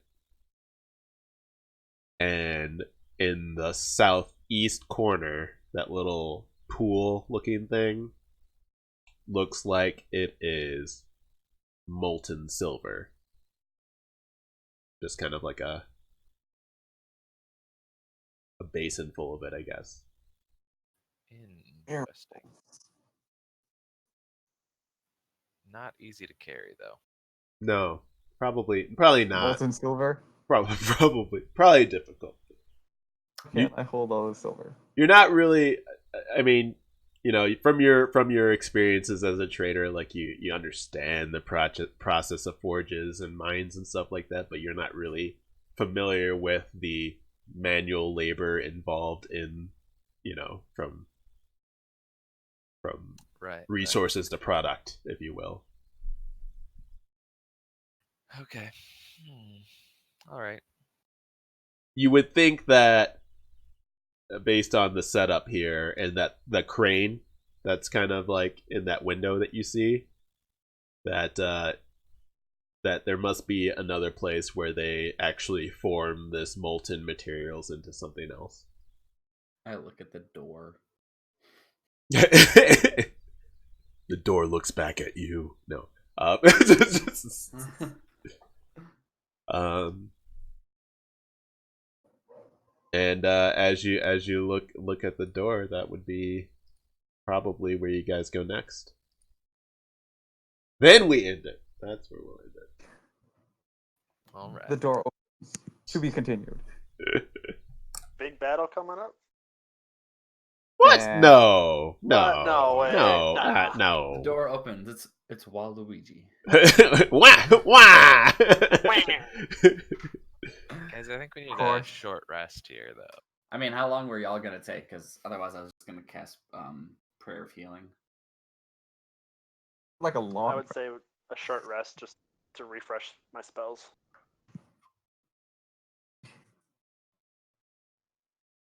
Okay, so hold that thought. We'll come back to it. All right. Next Um, time. we'll come back to it. So don't roll anything. Don't do anything like that. We'll come back to it. Okay. I think the only other thing is that Shahrazad will take the reins and say, "I'll do the basic training," and they both kind of phase into a different plane. So there's like a tear, a tear in reality, and they kind of step through it. An interdimensional mount seems cool. I wouldn't say dimensional, just planar, Interplanar. interplanar. Yeah. I don't exactly understand planes as well as I should, but I guess it's kind of like they're not different worlds, right? It's within the same world. It's just a It's just demons have the ability to go in and out of. Well, I actually don't know. I don't know how planes differ from dimensions. Maybe they are sort of like that. I don't know. It's some of them are sort of like that. Because I feel like dimensions, the idea of dimension makes me think that there's mirrors of the same exact set of scenarios and just different decisions are being made, but that might just be the sci-fi knowledge base. The planes are weird in the fact that they're not necessarily going to be like just a copy of this. You know? Yeah. Not So, 'cause not some of the planes are really. just, I like, really not don't know. really a copy of this, but are like, a place you can go to.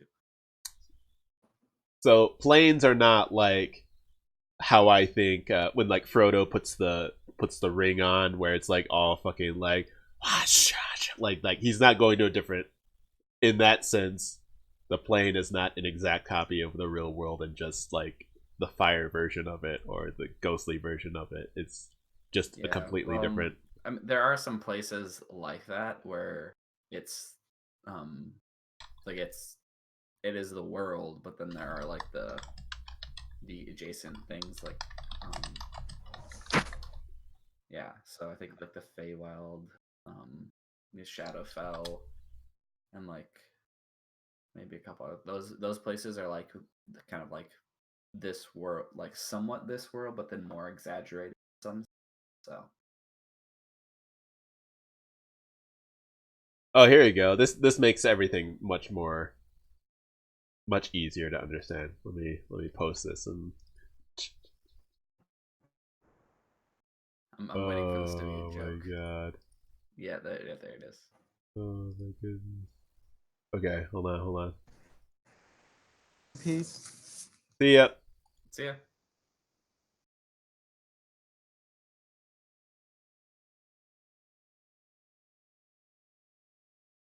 What? Did you say peace? No, I said no. I said One Piece. Oh, one piece.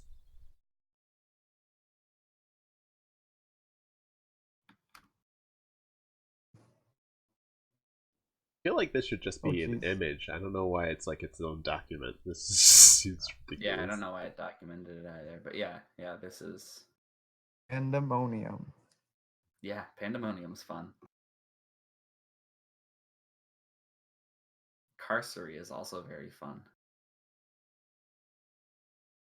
The fuck? This is just What? I don't think I know what any of these things are. Like, okay, the Beastlands, I can probably guess what that looks like. Isgard is probably some sort of Asgard. oh, sorry, Asgard is. No, it's probably like Asgard. Oh yes, It's- probably something like very like Valkyries and fucking Valhalla and Mount Celestia. I mean, that should be Zeus, like that kind of like. Celestia, Celestials. Oh right, that's true. So like heaven. Yeah. Arcadia. Arborea, is it just a bunch of trees? It looks like mountains. Mountains full of trees? I don't know. Bitopia, that looks just ridiculous based on the image. They're just That one I don't have. That one I don't know. There's the Nine Hells. That's kind of neat. Yep. Gehenna. Oh my god, there's so many things. There's the Nine Hells, and there's also Hades. Yeah. Well, I mean, Hades is just like death, but like the Nine Hells are like and the Abyss are two very like specific type things. Like Carcery is like the prison plane. A prison. They're adding plane. Olympus. Like you can't leave Carcery short of like Wish, I think.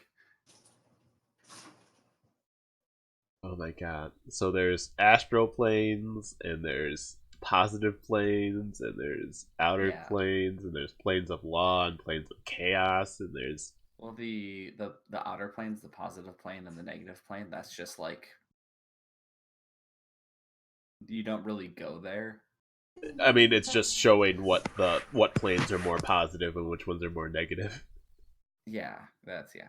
But what is a positive or negative?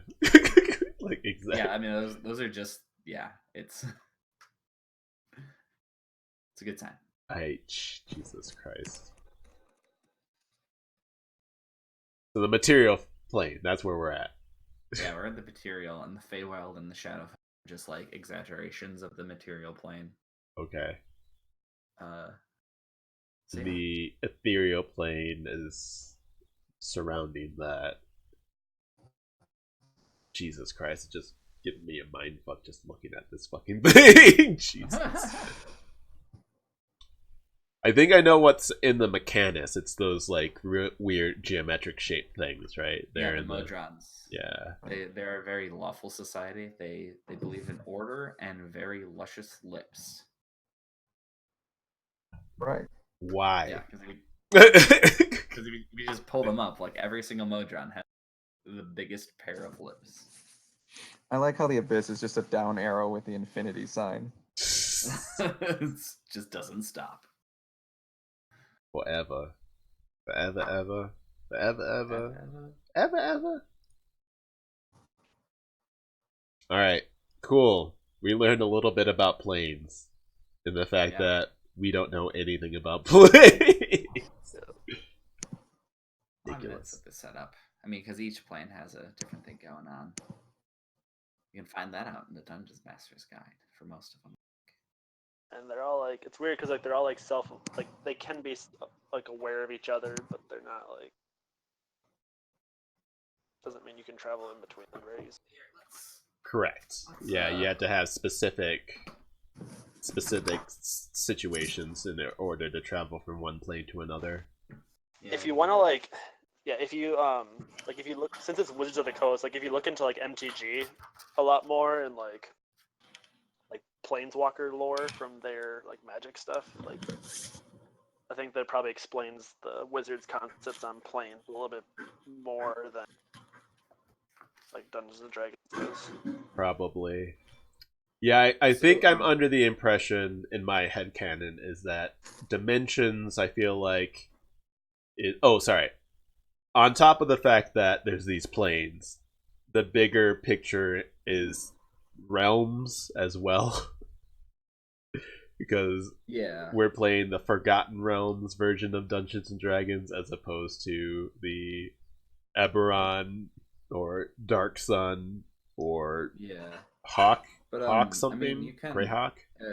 in the DMG there is a chapter on planar portals and planar travel. So Okay, well then I'll sit uh, and read that at some so point. you can literally sit through and look at all that stuff. There's like a color associated with all the planes if you're in the astral plane. There's the stuff like the border ethereal, the deep ethereal. I think it mainly goes into those. Does it go into Bitopia? I don't know. I would have to grab my Yes, book, yes, it and it does. is like Bitopia. The two layers of this twin paradises of Bitopia are similar yet opposite. One is tame pastoral landscape, and the other is untamed wilderness. It's kind of like the Feywild almost in a way. Yet both reflect the plane's goodness and acceptance of law and order when necessary. Okay. It's a heaven of productive work and the satisfaction of a job well done. That's a Bitopia. If people fail a wisdom save while staying in Bitopia, their alignment shifts to lawful good or neutral good. Nice. And it becomes permanent if they don't leave within a certain amount of time. oh neat. Neat. Elysium is for creatures of unfettered kindness and compassion. Beastlands is forest or bounds. Arborea is a place of violent moods and deep affections. Violent moods and deep affections. Yeah, so like God, chaotic. if I had like Like a I think it was more on Tinder, the. if I had I a think it was Tinder more on the account, I'm chaotic gonna side, drop too. that. I'm gonna drop that one. My soul is one of violent moods and Deep emotion. Yeah, Jesus. that'd be like the chaotic good people. Oh my god. And The Arsgard passionate. and Ysgard is it's a rugged realm of soaring mountains, deep fjords, and wind-swept battlefields. And dragon boats and large halls with constant food and battle. Norway. and sweet rave parties at night. It's where people go to test their metal, essentially. right. Valhalla. Constant Yeah, fighting, exactly. die, go back to eat, go out and fight, just over and over. Yeah, exactly. Carcery, the Persian plane. An optional rule for it is no one can leave Carcery easily. Magical effects to leave the plane by any spell other than wish simply fail. It's the fucking realm.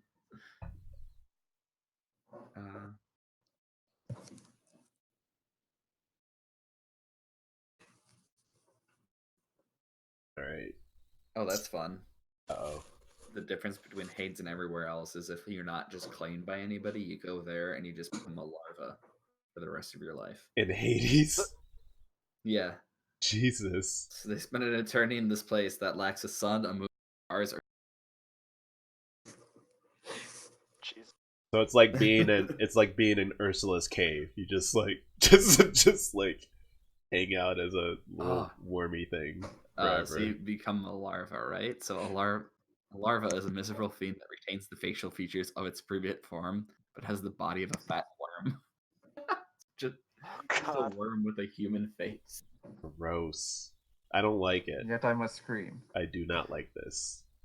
Gross. Yeah. Gehenna. Oh, it's a place where people are suspicious and greedy. So like every rogue.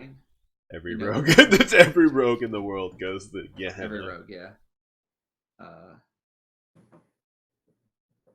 It's Davy Jones' locker. That's what that place is. Yeah. I was gonna guess that Gehenna had some kind of like Southeast Asian kind of like feel to it, but so other planes of Rider Realms exist or beyond the other planes. So there's the Outlands, beyond the outer planes. It's a place of neutrality, just has little whatnot. And then there is Sigil, which is the city of doors. From Sigil, you can get anywhere in any place, potentially. did we talk about Acheron. Oh yeah, Akron here. 4 layers. Uh, they sometimes and they consist of I guess 4 iron cubes, uh, floating in an airy void. So the nature is strife and war.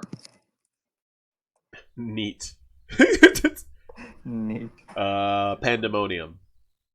Oh, Pandemonium. That's a fun That place. place is crazy. It's a place of madness. Yeah. So there is just in Pandemonium, like the winds are just always howling, so that you can barely hear anything around you. You make like a wisdom save every time. Like you try to go through. And the longer you stay there, the higher chance that you will kind of go mad, as well as just forgetting who you are. Okay. Yeah. Sick. I think you said Arcadia. Could you remind me one more time? Arcadia. Did I? Or maybe I'm mixing it up with No, here's Elysium. Arcadia. Arcadia thrives with orchids of perfectly lined trees, ruler straight streams, orderly fields. It's a very orderly place, is what I'm saying. It's just no, Uh, no, we can't have any streams that wind. They have to be straight. Everything. Yep. If you can't measure it with a Everything- ruler, get out, get it away. Yeah. So like everything is just like flat here. It's just Minecraft. That's what it is. It's just, it's just everything is square. Everything with little blocks. Limbo. I think it's the Limbo. only one that we didn't talk about so far that's on this list. Sure. I have it here, but what do we have for? We didn't talk about Elysium. No, I did. Yeah, that's Elysium's just like good Uh, people, just good. It's Elysium. Oh, it's just a place of like unfettered kindness. Yeah. Where is? Wait, Limbo? No, No, Elysium. someone said Elysium, so Yeah. I was repeating that. Unfettered kindness. Limbo. Is it like is it like We Happy Few, but not the undertones of of a horrible life?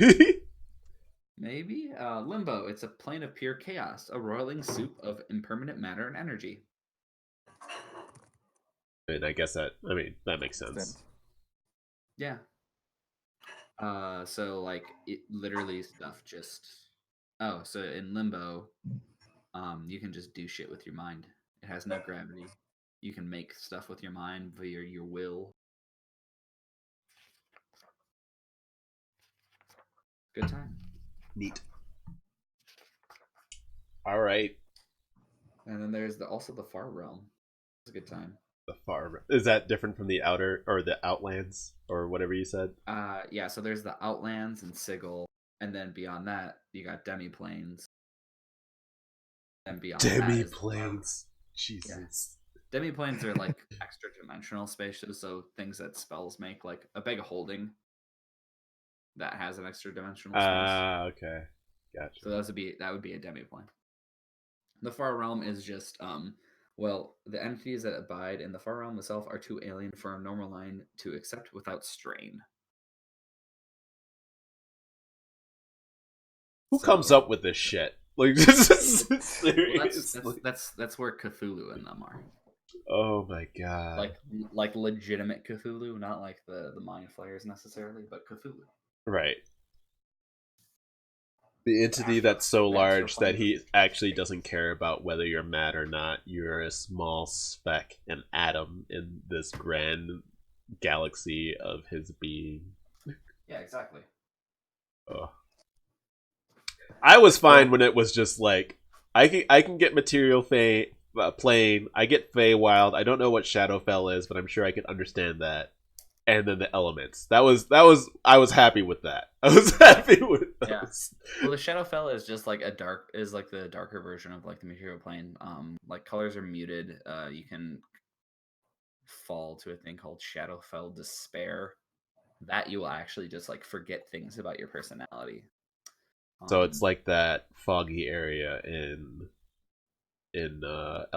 shoot.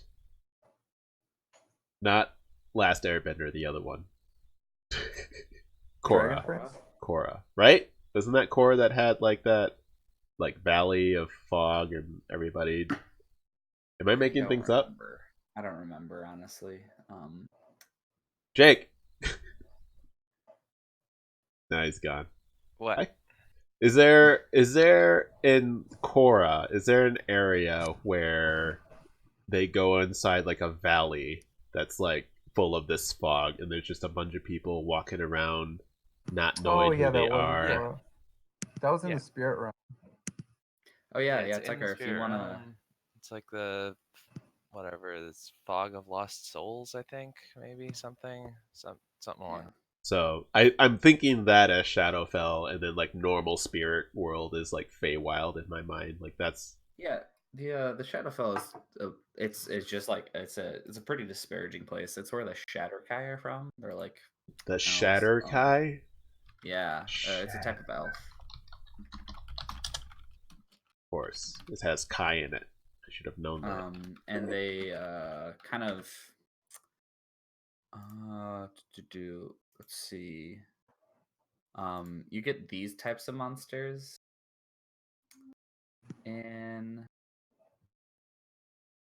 the Shadowfell eventually. I'm gonna put it in the auto chat there. Those types of things right there. Getting the Shadowfell, they're a good time. Looks great. Yeah. The Little Raven Dark Queen is Soulsy. based out of the Shadowfell. Yeah, it's a pretty dark and gloomy place. Yeah. So where the Fae is like extra color, Yeah, Shadowfell's like like where things are very kind of like animated, like on both ends of the spectrum. yeah. Then the Shadowfell is like is again, it goes to that negative aspect. So it's like that if it was like the Shadowfell is like the material plane, but like as in set in like a negative. And then I suppose the Feywild would be like everything, but set in like positive, so like amped up.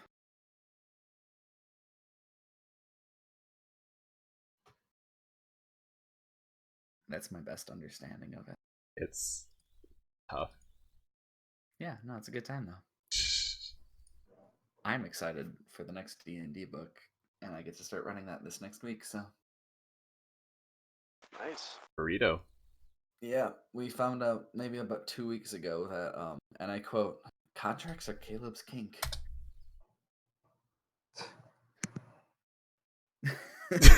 Yep. Nope. Yeah, no, there's actually there's a lot undead in the so Yeah, I feel like it's like a combination of Dark Souls, Bloodborne, actually, and like some of the characters in Diablo is what I would expect to I be would in say Shadowfell. like the Dark Souls world is very much like the Shadowfell, for sure.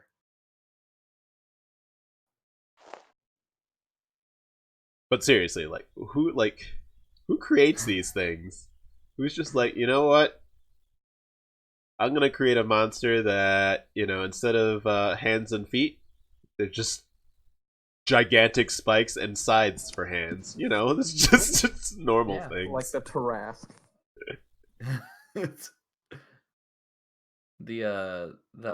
Those 4 monsters I sent, they're the Sorrow Sworn. So like it's a place of sorrow.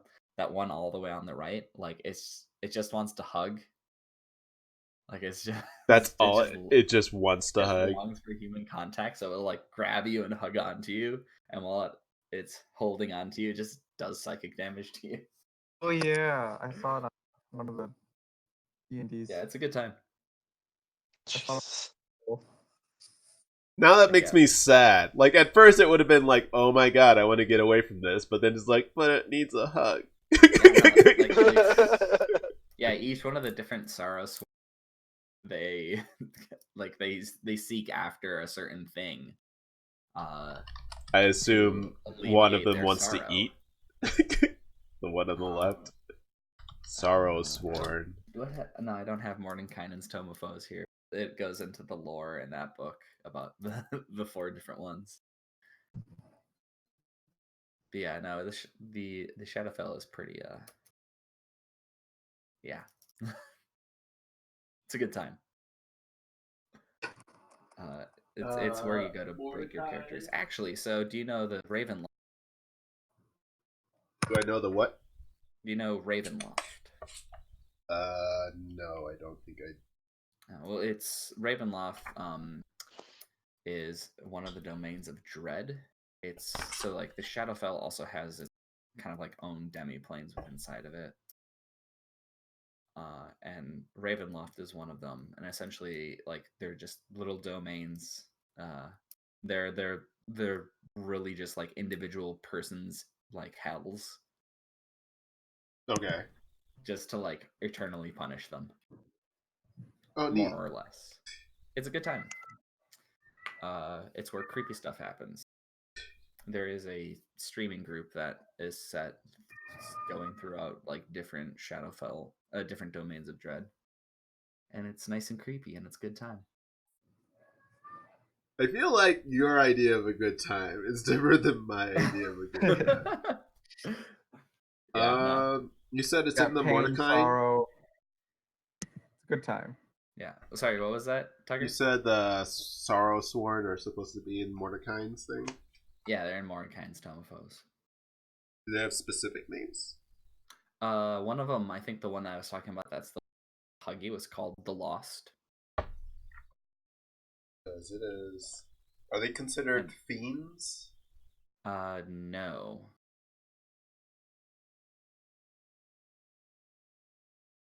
Monstrosities? Not monstrosities. Yeah. Maybe monstrosities. So I've got the angry, the hungry, the lonely, and the lost. So yeah. it's gonna Oh be... yeah. So the lonely is the one that wants to hug you. Aww. The angry. And I think it just, Oh, the it angry just is not hugs. pictured in those four. Oh. There's 5. So we got. There's 5. Sorry. Yeah, the angry is not. It looks like an Etten, so 2 heads, but instead of hands, it's got hooks. There's that. Okay. The one with the webbed hands, second from the left, is the hungry. He looks hungry. I think the lost are just those little ones, right? Nope, the lost is actually the one with the 6 hands.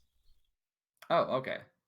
The lonely is the guy that from second to the left, that his right arm is like super long, Yeah. and Yeah. it's spiked through somebody else's hand. So that's nice. Harpoon arm is his ability. Yeah. So I think he's the one that's got the sorrowful embrace. Oh wait, no, he's got a sorrowful embrace. The other one has a tightening embrace. So you're right. The lost wants to hug you. Yeah, it just wants to hug you, and will just hug you until you die. Oh my god. The wretched are the tiny ones. Okay, that makes sense, yeah. Because they're just tiny and there's nothing to them. A billion teeth. Yeah.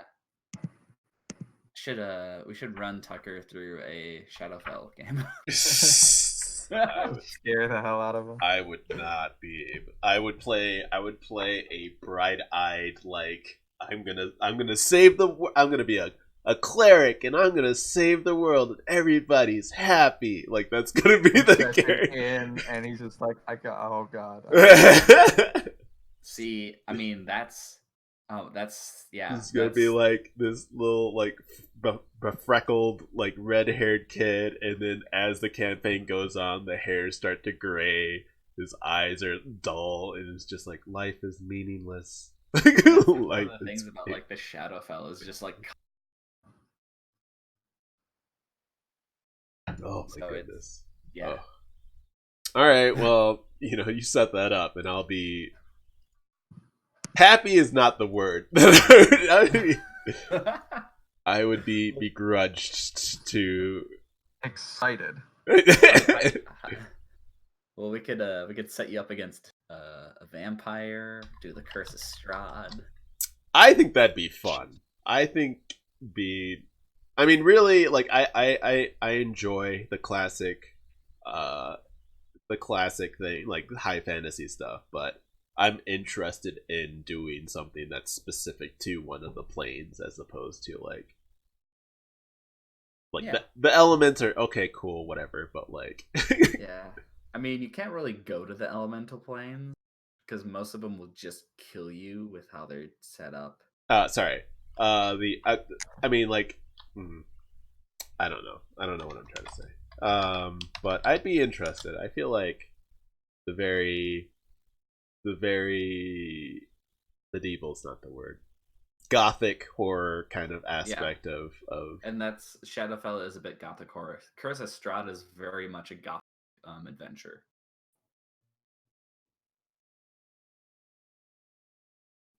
I coincidentally have that right next to me at the table here. Yeah, it's a good time. You bring a character there that you want to be.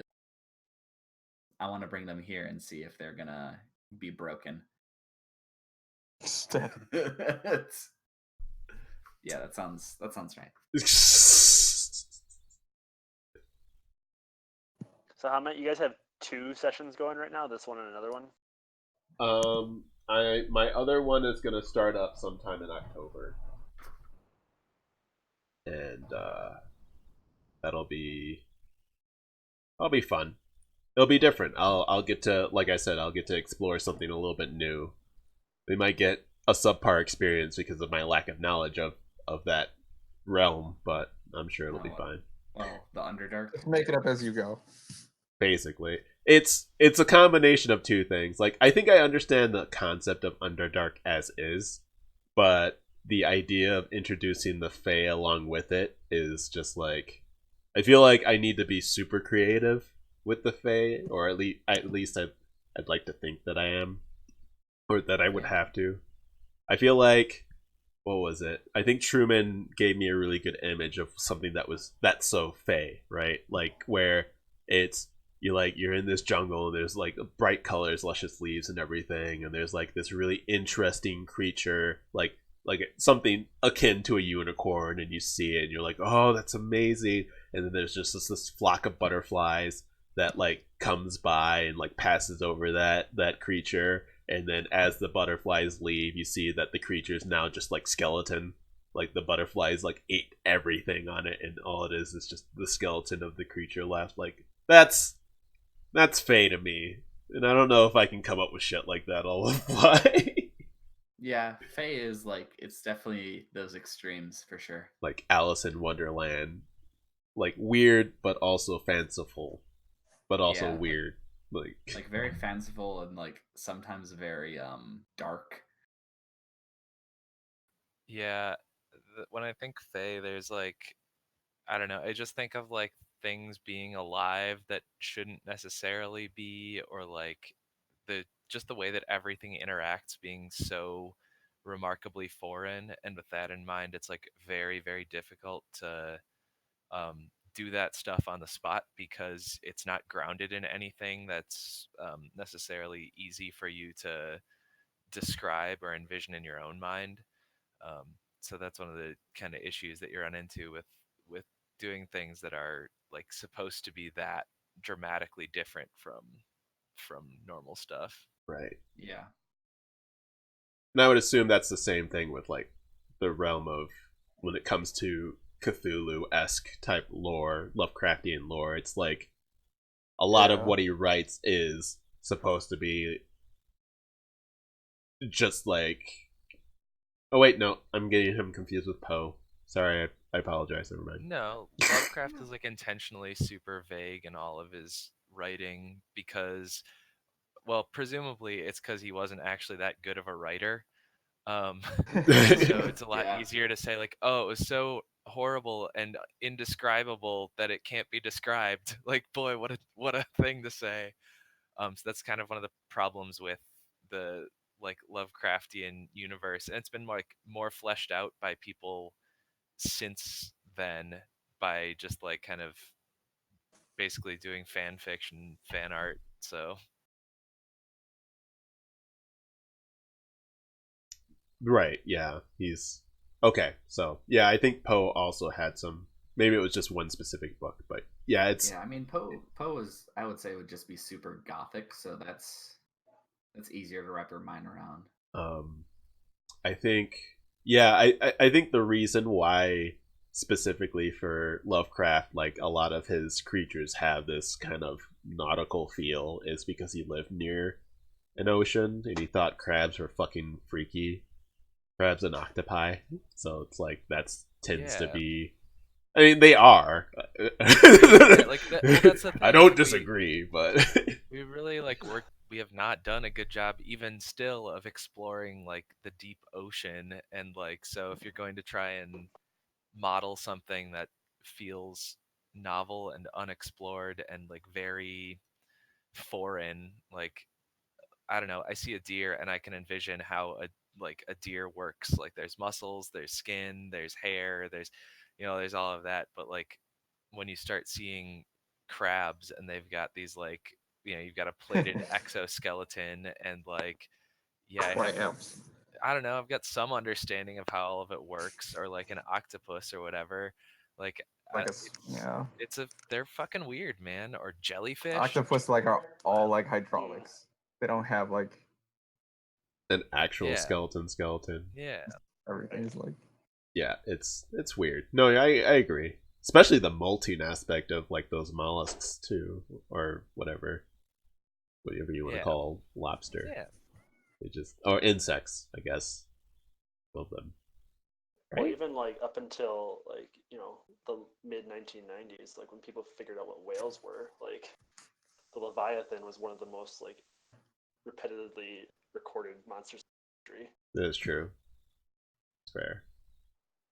So, and I think Lovecraft has a little bit of alien in it too, like kind of outer spacey sort of Yeah. Yeah. idea too. So Mhm. I guess it is just about the unknown. So it's about how creative you can be with what is unknown. Well, I mean, Okay. that's one of the like kind of crazy things about Lovecraft is that it really does stem almost exclusively from a fear of the unknown, which is it's a human fear, all things considered. But he was also just really racist with that. Also, So yes. Yeah. like, this so was the like, time. yeah, I mean that's true. I Yeah, a highly lot of them. recommend. It's a The book Yellow called. King. Have you read the Ballad of Black Tom? Have not. The it's a it's one of Lovecraft's stories, but told from rather than a perspective of like a like white person. Basically, it's written from the perspective of the titular character Tom, who is black, and yeah, it's really interesting to see it kind of turned around like that. It's a very quick read. I think it's like 150 pages or shorter even. Um, but if you get the opportunity, I think I read it all in one sitting. It's really really good. I think there's a couple. I can't remember. I have to dig through my Twitter because I follow a lot of people who do different like games. But someone did like just did wrote up just like Lovecraftian kind of the game, but instead of like but like went ahead was like he's like I'm a black man and I don't like this racism in here, but I love this game variety. I'm gonna get rid of that and make it better. I can't remember. It was Harlem something, I think. Shake. Oh, Was it Harlem Globetrotters? No. Was it? um, I did remember Yeah. watching a TED video on that on Lovecraft. Mhm. It's really interesting. It's interesting how Yeah. an I like it's interesting how how it became so famous, considering like how people said like how not great of a writer he was at the time. well I think maybe even if a writer I feel like there's a graph I could make. Like sometimes if you've got a really great idea or theme, but you're bad at writing, if the theme is good enough to carry, then you're still gonna get some amount of traction. You can think of PUBG as it. Like PUBG used that whole battle royale thing. The game itself, I don't know if you've played it, is shit. Or was shit for a very They long weren't, time. yeah, but they weren't the first ones to do battle royale though. They weren't the first ones, yes, but they were the ones that made it biggest, if that makes Yeah. sense. I mean, similar to World of Warcraft, where it's like EverQuest, and I'm sure there's one before that, but EverQuest was pretty huge. There were people that were on the actual like original grind, and it took over their life and everything. And so, and I'm sure EverQuest wasn't the first MMO, but No, yeah. but that's just like, great idea. Implementation's kind of wonky, but like also they didn't, they don't know everything. They're just trying out something. And then Warcraft comes along and basically tries to get some good quality of life things. And so even though they're not the first people to come up with the idea, they hit it big, hit it huge. So it's I feel like if you've got a good idea, if you have a fantastic idea and you're just bad at implementing it, you can still reach fame because I think Jake's right on. Like the idea of addressing fears and the fact that like I feel like if you saw these things and told someone you saw these things, they would think you're mad. So like, is madness the idea that these creatures are giving you the madness, or that what came first, kind of chicken or the egg thing? So it's a pretty neat mythos overall, because I feel like until that point we're much more in the either fairy tale realm or like Odyssey, like grand saga realm, grand, I don't know what you want to call it. It's also like loose enough and large enough that it can be superimposed over just about any other existing like idea. So that's why you'll see Lovecraftian style terrors in just about every fantasy realm, because you can be like, oh yeah, no, we've got our set of gods and whatever else, but there's some deep unknown greater thing that dwarfs all of it and makes all of it look like puny little ants, and the only reason why we're still here is because they don't even notice us. And like, you can just say that and it doesn't change anything that's happening within your like realm or your world, but it can add another layer of depth. And frequently that's one of the things that you have to do when you're creating games or settings in general, is that if you don't want to feel like, okay, well now our heroes are overpowered, you have to find something that's a greater evil. Right. Okay. I mean yeah, that's right on. Makes sense. Oh. It'd be interesting to see kind of how or when like Lovecraftian things started being added into everything. Because Warcraft didn't, I don't think, had it right off the bat, right? Like that was something that it wasn't in Warcraft 1, it wasn't in Warcraft 2, it might have been in Warcraft 3. Yeah, I'm not sure. I mean, because there were Nerubians in Warcraft 3, we did finally reach, but that's also tied to the undead. Yeah. At the time. Yeah, I feel like maybe in a what do you call it, retcon way, they like started attaching like the idea of the Lich King, right, with that old god stuff, sort of. Yeah, because apart from that, like WoW has always had loose connections, and then their first like real content that revolved around it. I mean, obviously there were like questing and whatever that had cultists that were loosely Lovecraftian related, but then Encourage was the real first time that they brought it in, and then they've literally had it in every expansion since then, except for Burning Crusade, I think. Yeah, pretty much. I'm trying to think of Burning Crusade real quick. There's nothing in there really comes to mind. But that's because they. I mean, unless you count the Burning Legion as its own entity. So. I'll talk to you guys later. I'm gonna head out. All right. we could probably end this. We could just yeah. We're now just talking about everything. It's just right. Yeah. All right. So see you guys later. Peace out. You gotta hit that subscribe button. Boom.